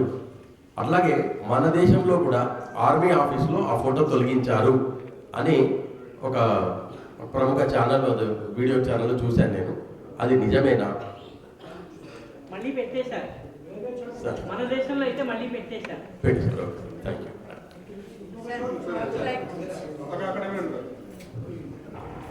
ప్రశ్నలాగానే అడగండి, ఉపన్యాసం చెప్పద్దు. రెండో ప్రకటన అండి, కరోనా తర్వాత గో ఆధారిత వస్తువులు ఎంతమంది వాడుతున్నారని మీకు ఉన్నటువంటి పరిధిలో సర్వే చేశాం. మల్కాజ్గిరి చుట్టుపక్కల ప్రాంతాల్లో సుమారుగా 4,000 కుటుంబాల వాళ్ళు గో ఆధారిత వస్తువులు వాడుతున్నారనే విషయం మనకు తెలిసింది. దాన్ని కొంచెం ఇంటింటికి ప్రచారం చేస్తూ అందరినీ కూడా గో ఆధారిత వస్తువులు వాడండి అని చెప్పడం వల్ల ఇవాళ సుమారుగా 12,000 నుంచి 13,000 కుటుంబాల వ్యక్తులు గో ఆధారిత వస్తువులన్నీ వాడుతున్నారండి. కాబట్టి ఎవరైతే గోవు కోసం మేము గోవుని రక్షిస్తాం అనేటువంటి రాత్రిపూట ఆవులు ఆపడం, లారీలో కబేళాకి వెళ్తున్నటువంటి ఆవులు ఆపడం కంటే గో ఆధారిత వస్తువులు, వాళ్ళ పళ్ళ పొడి, వాళ్ళ సబ్బు, షాంపూలు అన్ని తయారు చేస్తున్నారు. అవి కనుక వాడినట్లయితే గోవుని మనం బ్రతికించుకున్న వాళ్ళం అవుతాం. మా ప్రశ్న. నమస్కారం అండి, నా పేరు పంకజ్ శ్రీనివాసన్. జై శ్రీరామ్ అందరికీ.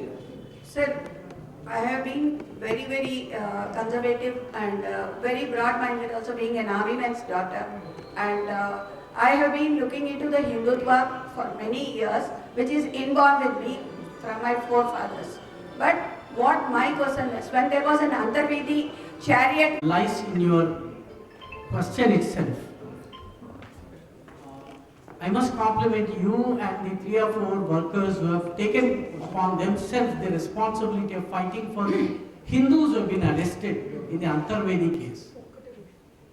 So you have come forward, you have burnt your midnight oil, you have strained every nerve of yours and fought for the society.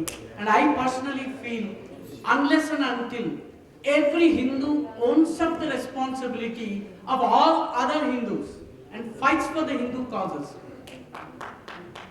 the problem is not going to be solved. Because the governments will come and governments will go. The police will be there. The police need to be sensitized. Same time, we need to find out the legal provisions that help the Hindu people and our right to question when incidents of this nature happen. So, why only 4 people? Why not 400 people? There were, in East Godavari district, there were bunds everywhere, there were dharnas everywhere.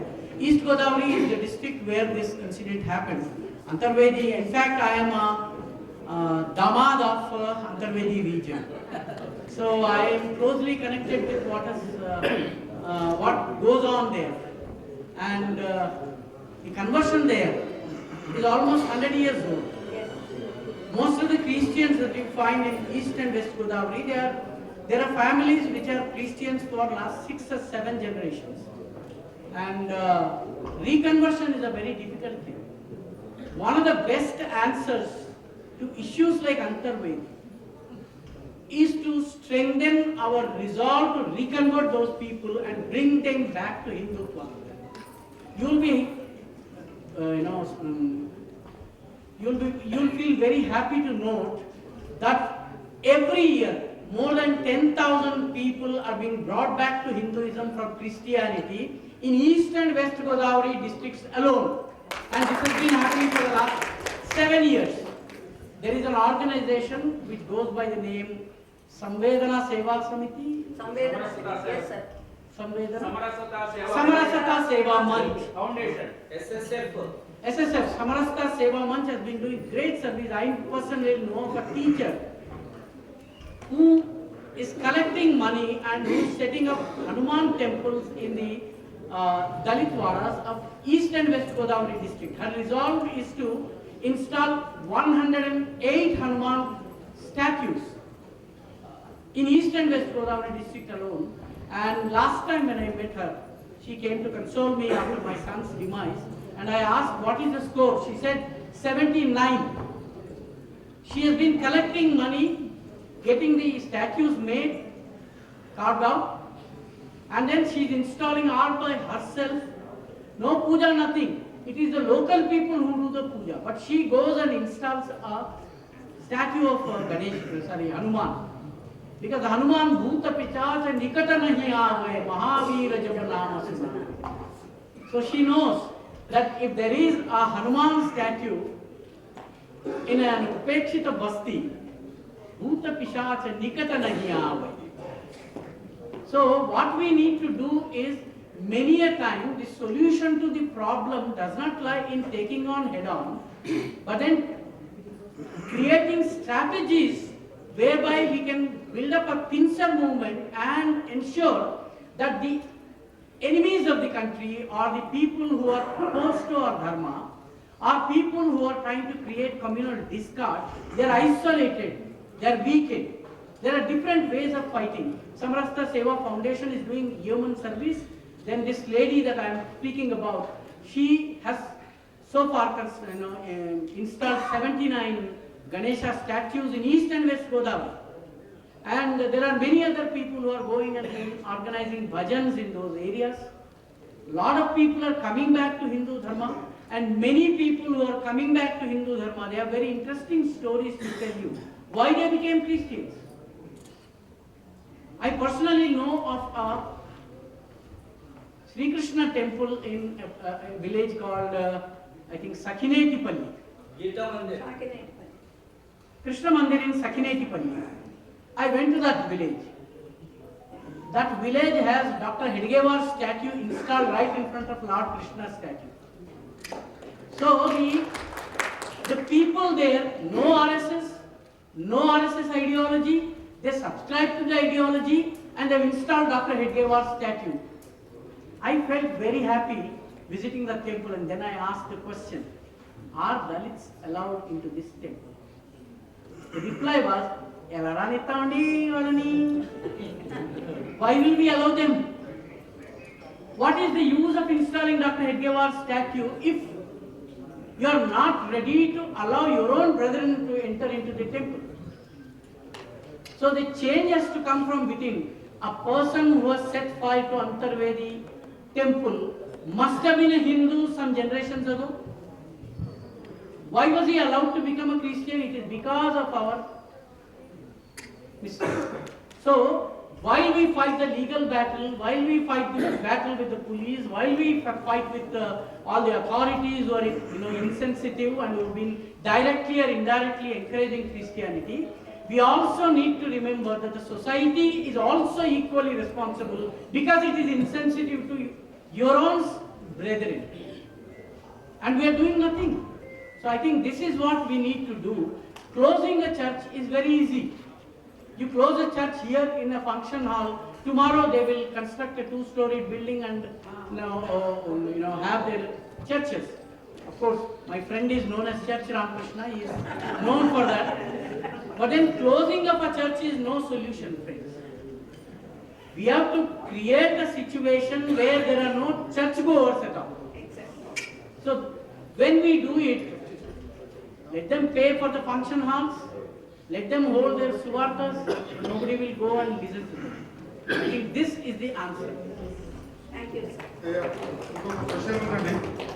మేము కార్యక్రమం question answers అప్పుడే మాకు వచ్చినటువంటి ఒక question, article 30 ఏం చెప్తుందంటే మైనారిటీలు వాళ్ళ విద్యా సంస్థలలో వాళ్ళ మత గ్రంథాలు చెప్పుకోవచ్చు. ఆర్టికల్ 30A ఏం చెప్తుందంటే హిందువులు వాళ్ళ విద్యాలయాల్లో వాళ్ళ మత గ్రంథాల గురించి, వాళ్ళ దేవుళ్ళ గురించి, పురాణాల గురించి చెప్పుకోకూడదు. ఇది ఆర్టికల్ చెప్తుంది. కాబట్టి 10 ఏళ్ల పాటు ఈ జాతీయవాద ప్రభుత్వం వచ్చిన తర్వాత కూడా ఈ విద్యా వ్యవస్థలో మన ధర్మాన్ని నిలబెట్టేటువంటి భావితరాలకి రాముడెవరు, కృష్ణుడెవరు, హరిశ్చంద్రుడెవరు చెప్పేటువంటి అవకాశం అవసరం ఉంది అని గుర్తించట్లేదా? ఈ విద్యా విధానాన్ని ఇంకా ఎప్పుడు మారుస్తారు? మనం ఇంట్లో చెప్పుకోవాల్సిందేనా?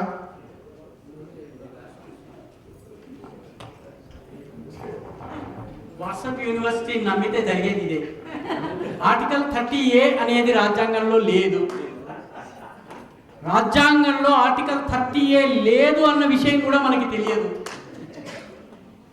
30A గురించి వాట్సాప్ మొత్తం మనం రాసేస్తూ ఉంటాం. హిందువులకి హిందూ పూజలు చేసేటటువంటి, స్కూల్లో హిందూ మత బోధనలు చేసేటటువంటి అధికారం లేదు. సరస్వతి శిశు మందిరాలు ఏం చేస్తున్నాయండి ఈ దేశంలో? నిజంగా ఆర్టికల్ 30A ఉంటే. కాబట్టి ఫస్ట్ థింగ్ ఏంటంటే మన అవేర్నెస్ లెవెల్స్ ఏవైతే ఉన్నాయి, నేను ఈ మాట కొంత కఠినంగా ఉన్నప్పటికీ ఎందుకు అంటున్నానంటే there is no 30A.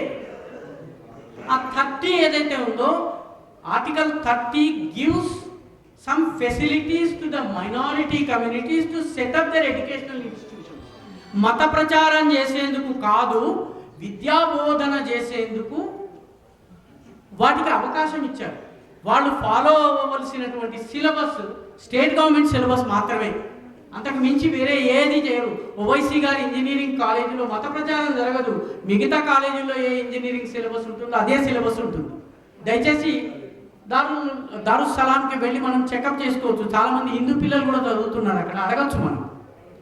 So article 30 is not just for minorities, అంటే ముస్లింలు మాత్రమే కాదండి. Linguistic minorities, ethnic minorities, religious minorities, ఈ ముగ్గురికి మన హైదరాబాదులో నృపతుంగ కాలేజ్ అనే ఒక కాలేజ్ ఉంది కాచిగూడలో. It is a minority institution because it is run by Kannadigas. మన హైదరాబాదులో మరాఠీ వాళ్ళు దూద్పౌలి ప్రాంతంలో వాళ్ళు స్కూల్ నడిపించేవాళ్ళు. It is a minority institution because Maharashtrians are linguistic minorities. So minority అంటే ముస్లిం అని వాడు ప్రచారం చేస్తున్నాడు, మైనారిటీ అంటే ముస్లిం అని మనం భావిస్తున్నాం. లింగ్విస్టిక్ మైనారిటీస్ ఉన్నారు, ప్రసన్న మేడం ఉన్నారు, లీగల్గా వారికి తెలిసిన ఈ విషయాలన్నీ. Linguistic minorities, ethnic minorities and religious minorities. We are bothered only about religious minorities. We don't talk about the facilities that are being extended to the religious, ethnic and other minorities. ఈరోజు నేను కోయ భాషలో పాఠం చెప్పుకుంటాను because I belong to an ethnic group which speaks Koyatur భాష మాట్లాడతాను నేను. So కోయతూరు భాష మాట్లాడేటటువంటి వాళ్ళ కోసం నేను భద్రాచలంలో స్కూల్ పెట్టుకున్నాను అనుకోండి, ఎథ్నిక్ మైనారిటీ అవుతుంది. కాబట్టి ఇది మనం దురదృష్టవశాత్తు వాట్సాప్ ఈ విషయాలు మనకి చెప్పదు. సో మన చేత తప్పు చేయించి ఇదిగో హిందుత్వవాదులందరూ కూడాను ఈ వాట్సాప్ యూనివర్సిటీ వాళ్ళు అని చెప్పి మనల్ని తిట్టడం కోసము మన మీద జరిగే దుష్ప్రచారం ఏమో నాకు ఒక్కసారి అనిపిస్తుంది. ఎందుకంటే ఆర్టికల్ 30A అసలు లేనే లేదు మన రాజ్యాంగంలో. ఎందుకంటే ఒకసారి ఒక కార్యక్రమంలో ఆర్టికల్ 30A గురించి మాట్లాడాలి అని చెప్పి నన్ను ఒక లాయర్ గారిని పిలిచాడు. పిలిస్తే నేను మొత్తం నాకు ఎక్కడ ఆర్టికల్ 30A దొరకలేదు. చివరికి ఆ లాయర్ గారిని అడిగాను. అడిగితే ఆయన అన్నారు ఆర్టికల్ 30A లేదు రాజ్యాంగంలో. మరి మనం మీరెందుకు వస్తున్నారంటే, నేనంటే లా చదవలేదు, మీరెందుకు వస్తున్నారంటే ప్రసంగించే అవకాశం వస్తుంది కదా నాయన.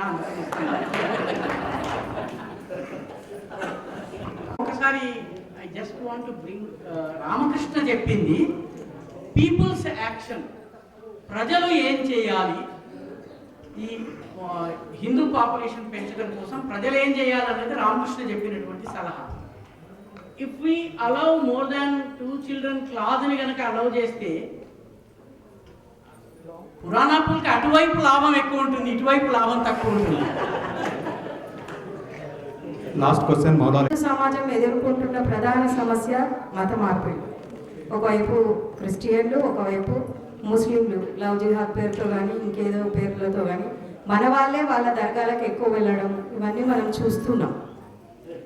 అయితే ఇవి మనం ఈ గర్వాపసి అనేది ఏ స్థాయిలో జరుగుతుందో అందరి హిందువులకి తెలియదు, కొంచెం ఇలాంటి వాళ్ళకే తెలుస్తుంది, అందరికీ తెలియాలి కూడా.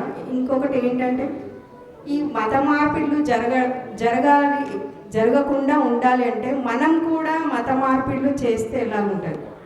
మనం కూడా క్రిస్టియన్లను, ముస్లింలను మన మతంలోకి మార్చాలి. ఈ వాళ్ళు ఏదైతే మన మీద చేస్తున్నారో మనము కూడా వాళ్ళలాగే వాళ్ళ దారిలోకి వెళ్ళి వాళ్ళని మార్చాలి. ఇది అసలు సాధ్యమవుతుందా? ఒకసారి సుధాకర్ గారు చెప్పాలి. చాలా మంచి ప్రశ్న అండి మేడం అడిగినటువంటి ప్రశ్న. ఎందుకంటే వాస్తవానికి చాలా పెద్ద ఎత్తున రీకన్వర్షన్ జరుగుతుంది. దురదృష్టం ఏంటంటే ఈ వార్తలు మీడియాలో రావు. నేను మీకు కొన్ని ఉదాహరణలు ఇస్తాను. రాజస్థాన్లో పృథ్వీరాజ్ చౌహాన్ యొక్క వంశస్థులు ఉన్నారు. పృథ్వీరాజ్ చౌహాన్ యొక్క పరాజయ దినాన్ని విషాద దినంగా జరుపుకునేటటువంటి ముస్లింలు వాళ్ళు. ముస్లింలు అన్ని ముస్లిం ఆచారాల్ని పాటిస్తారు, కానీ వాళ్ళు తమను తాము పృథ్వీరాజ్ చౌహాన్ వంశస్థులుగా భావిస్తారు. పృథ్వీరాజ్ జయంతిని జరుపుకుంటారు. వాళ్ళందరినీ మన విశ్వ హిందూ పరిషత్ కార్యకర్తలు వెళ్ళారు. మోహన్ లాల్జీ శర్మ అనేటువంటి కార్యకర్త వెళ్తే 1,00,000 మందిని ఆయన మతం మార్చి తీసుకొచ్చారు. ఎందుకంటే మీరే పృథ్వీరాజ్ కోసం అయితే మీ ఆరాధ్య పురుషుడుగా భావిస్తున్నారు, ఆయన మతంలోకి రండి అని పిలవగానే వీళ్ళు వచ్చారు. పిలవడమే బాకీ, పిలిచిన మరుక్షణం వచ్చారు. ఉత్తరప్రదేశ్లో కూడాను ఆ గ్రామం పేరు మర్చిపోయాను. ఆ గ్రామంలో ఉన్నటువంటి ముస్లింలందరూ కూడాను వాళ్ళ పేరు తరువాత దూబే, చౌబే, పాండే అని రాసుకుంటారు. చౌహాన్ కాదు, దూబే, చౌబే, పాండే, శర్మ అని రాసుకుంటారు. ఇవన్నీ బ్రాహ్మణ్ టైటిల్స్. లేకపోతే ఠాకూర్, సింగ్ అని రాస్తున్నారు. అహ్మద్ అబ్దుల్ అలీ ఖాన్ సింగ్, లేకపోతే అహ్మద్ అబ్దుల్ చౌబే. అంటే చౌబే అంటే చతుర్వేది అని అర్థం. ఏమిటి కథ అంటే అక్కడ వాళ్ళ దగ్గరికి ఒక కార్యకర్త వెళ్ళాడు. ఆ కార్యకర్త పేరు ఒక సంస్థ నుంచి ఆ కార్యకర్త వెళ్ళారు. ఆ కార్యకర్త వికసిత్ భారత్ సంస్థాన్ అనేటటువంటి సంస్థ. ఇందాక మనం చెప్పుకున్న ఖమ్మం జిల్లాలో సెల్ఫీ తీసుకున్నటువంటి బ్యాచ్ కాదు. ఈయన నిశ్శబ్దంగా గ్రామాలకు వెళ్ళి, అయ్యా మీరు సయ్యద్ అబ్దుల్ అలీ ఖాన్ గారు, మీ తాతగారి పేరు ఫలానా, మీ తాతగారి పేరు ఫలానా, మీది ఇదా, ఇన్ని జనరేషన్స్ క్రితము మీరు చౌబే బ్రాహ్మణులు, చతుర్వేది బ్రాహ్మణులు, మీరు లేకపోతే ద్వివేదులు, లేకపోతే మీరు ఫలానా అని చెప్పి వాళ్ళు చెప్పిన తర్వాత వాళ్ళు ఇంకా మతం మారలేదు. కానీ లేదు మా పూర్వపురుషుల టైటిల్ ఏదైతే ఉందో అది మేము పెట్టుకుంటాం. వాళ్ళ మీద ఒత్తిడి వస్తుంది, కానీ వాళ్ళు చేస్తున్నారు. ఇది ఎందుకు చెప్తున్నానంటే సొసైటీలో ఎప్పుడెప్పుడైతే మనం వెళ్ళి ప్రయత్నం చేశామో అప్పుడు ఫలితాలు లభించినాయి. దురదృష్టవశాత్తు ఈరోజు మన హిందూ సమాజంలో ఉన్నటువంటి లోపం ఏంటంటే మత మార్పిడులు చేయవలసినటువంటి సంస్థలు ప్రేమ పెళ్లిళ్ళ సర్టిఫికేట్ ఇచ్చే పని చేస్తున్నాయి. శుద్ధి ఉద్యమాన్ని స్టార్ట్ చేశారు స్వామి శ్రద్ధానంద. ఆ సంస్థ ఏదైతే ఉందో 163 రూపాయలకి పెళ్లి తంతులు పూర్తి చేసేసి మీకు ఒక సర్టిఫికేట్ ఇచ్చేస్తుంది. ఏం లాభం అటువంటి సంస్థల వల్ల? ఓం అని పెద్దగా రాసుకోవడం వల్ల ఏం లాభం? సమస్య ఉన్నది అక్కడ ఉన్నది. కాబట్టి మన వైపు నుంచి నిశ్శబ్దంగా జరుగుతున్నటువంటి ప్రయత్నం లంబాడీ సముదాయంలో ఒక 15 సంవత్సరాల క్రితం సేవాలాల్జీ ఉత్సవాలు జరిగేవి. ఇప్పుడు సేవాలాల్జీ ఉత్సవం చాలా పెద్ద ఎత్తున జరుగుతున్నది. లంబాడీలో కన్వర్షన్ ఆగిపోయింది. నేను ఇక్కడ ఉన్నటువంటి వాళ్ళందరినీ ఛాలెంజ్ చేయదలుచుకున్నాను. లాస్ట్ 5 ఇయర్స్లో క్రిస్టియన్గా మారినటువంటి 5 వ్యక్తులని నాకు తీసుకొచ్చి చూపించండి. లాస్ట్ 5 ఇయర్స్లో క్రైస్తవులుగా మారినటువంటి 5 ఇయర్స్కి ముందు మారి ఉండొచ్చు. లాస్ట్ 5 ఇయర్స్లో క్రైస్తవులుగా మారినటువంటి 5 నా దగ్గరికి తీసుకొచ్చి చూపించండి. చూపించండి. 5 ఏళ్ళు అయ్యి ఉండాలి. 5 ఇయర్స్ అని లంబాడియే కాదు, వాడు సోమయాజుల ఇంటి పేరున్నా పర్వాలేదు, లేకపోతే ఇంకోటి ఉన్నా పర్వాలేదు. 5 నాకు చూపించండి. 5 people who have converted within the last 5 years. మీరు చూపించలేరు. అండ్ నేను చెప్తున్నాను ఎందుకంటే కన్వర్షన్ హ్యాస్ స్టాప్. హిందూ సమాజంలో వచ్చినటువంటి చైతన్యం వల్ల మార్పులు ఆగినాయి. దురదృష్టం ఏంటంటే హిందూ సమాజము అరే ఈ ఘన విజయాన్ని గుర్తించే స్థితిలో లేదు. లాస్ట్ 5 ఇయర్స్లో కన్వర్ట్ అయినటువంటి 5 వ్యక్తులు, ఒకళ్ళు దొరకవచ్చు, మీకు 2 దొరకవచ్చు, 5 తీసుకొచ్చి నా ముందు నిలబెట్టండి. Conversions are stop, but Hindu society is not ready to accept this. Conversions ఆగినాయండి. మీరు విదేశాల నుంచి డబ్బులు కుమ్మరిస్తున్నా సరే కూడా మత మార్పులు జరగడం లేదు. ఎంత డబ్బులు ఇస్తున్నారో తెలిసినా అండి, మా ఏరియాలో ఉండేటటువంటి చర్చిలో మా ఏరియా క్రిస్టియన్లు వెళ్ళారు. ఎక్కడెక్కడి నుంచో లారీలో తీసుకొచ్చి వాడు హాల్ నింపి చూపించి ఆ ఫోటోలు అమెరికాలో చూపించి వాడు డాలర్లో, దినార్లో, పౌండ్లో లేకపోతే లీరాలో సంపాదించుకుంటున్నాడు తప్ప ఇక్కడెక్కడో మన ఈ సాకేత్ దగ్గర పెద్ద ఎత్తున సువార్త కూటములు జరిగినప్పుడు అక్కడ జనం రావాలంటే ఈ పాస్టర్లకి బాబు నీకు లక్షిస్తా, బాబు నీకు 10 లక్షలు ఇస్తా, రామకృష్ణకి ఇవన్నీ బాగా తెలుసు. ఇలా ఇచ్చి తెప్పించుకుని వాళ్ళకి విందు భోజనం పెట్టి చేసినా కూడా సభలు నిండడం లేదు. జాగ్రత్తగా మీరు గమనించండి. లాస్ట్ 5 years లో కన్వర్ట్ అయినటువంటి 5గురిని నాకు తెచ్చి చూపించండి. 10 years క్రితం మారి ఉండొచ్చు, 20 years క్రితం మారి ఉండొచ్చు, 2 generations గా మారి ఉండొచ్చు. But show me people are converted in the last 5 years. 5 people. ఇక్కడే కాదండి, నేను ఆంధ్రలో కూడా అడిగాను. ఆంధ్రలో 25% క్రిస్టియన్స్ ఉన్నారు. ఆ గవర్నమెంట్ లెక్క ప్రకారం అంతమంది లేరు madam. They're all crypto Christians. But అక్కడ కూడా క్రిస్టియానిటీ పెరిగిపోతుందని బాధపడే వాళ్ళని లాస్ట్ 5 years లో మారిన 5గురిని చూపించండి అన్నారు. జగన్ వచ్చేసాడండి, అంతా క్రిస్టియన్ అయిపోయింది. అరే ఎవరయ్యా 5గురు కొత్త వాళ్ళని చూపించు అని అడిగాను. 5గురిని చూపించలేదు. వై ఐఎమ్ టెలింగ్ యూ, వాస్తవానికి మనం గెలుస్తున్నటువంటి పోరాటాన్ని మనం ఓడిపోతున్నట్టుగా భావించి మెంటల్గా మనము యుద్ధంలో ముందు యుద్ధాయ కృతనిస్తే కాదు మనం యుద్ధం వదిలి పారిపోతున్నాం. Show me 5 people who have converted to Christianity in the last 5 years. చర్చిల size పెరగచ్చు. ఇదివరకు గుడిసె ఉన్నది కాస్త 20 అడుగుల చర్చ ఉండొచ్చు. లేకపోతే ఇలా జనాన్ని మొబిలైజ్ చేసి తీసుకొచ్చి జనాన్ని ఇచ్చేయవచ్చును. కానీ వాస్తవంగా లాస్ట్ 5 years లో కన్వర్ట్ అయినటువంటి 5గురిని ఎవరైనా ఒకళ్ళు చూపిస్తే చాలు. I will accept defeat.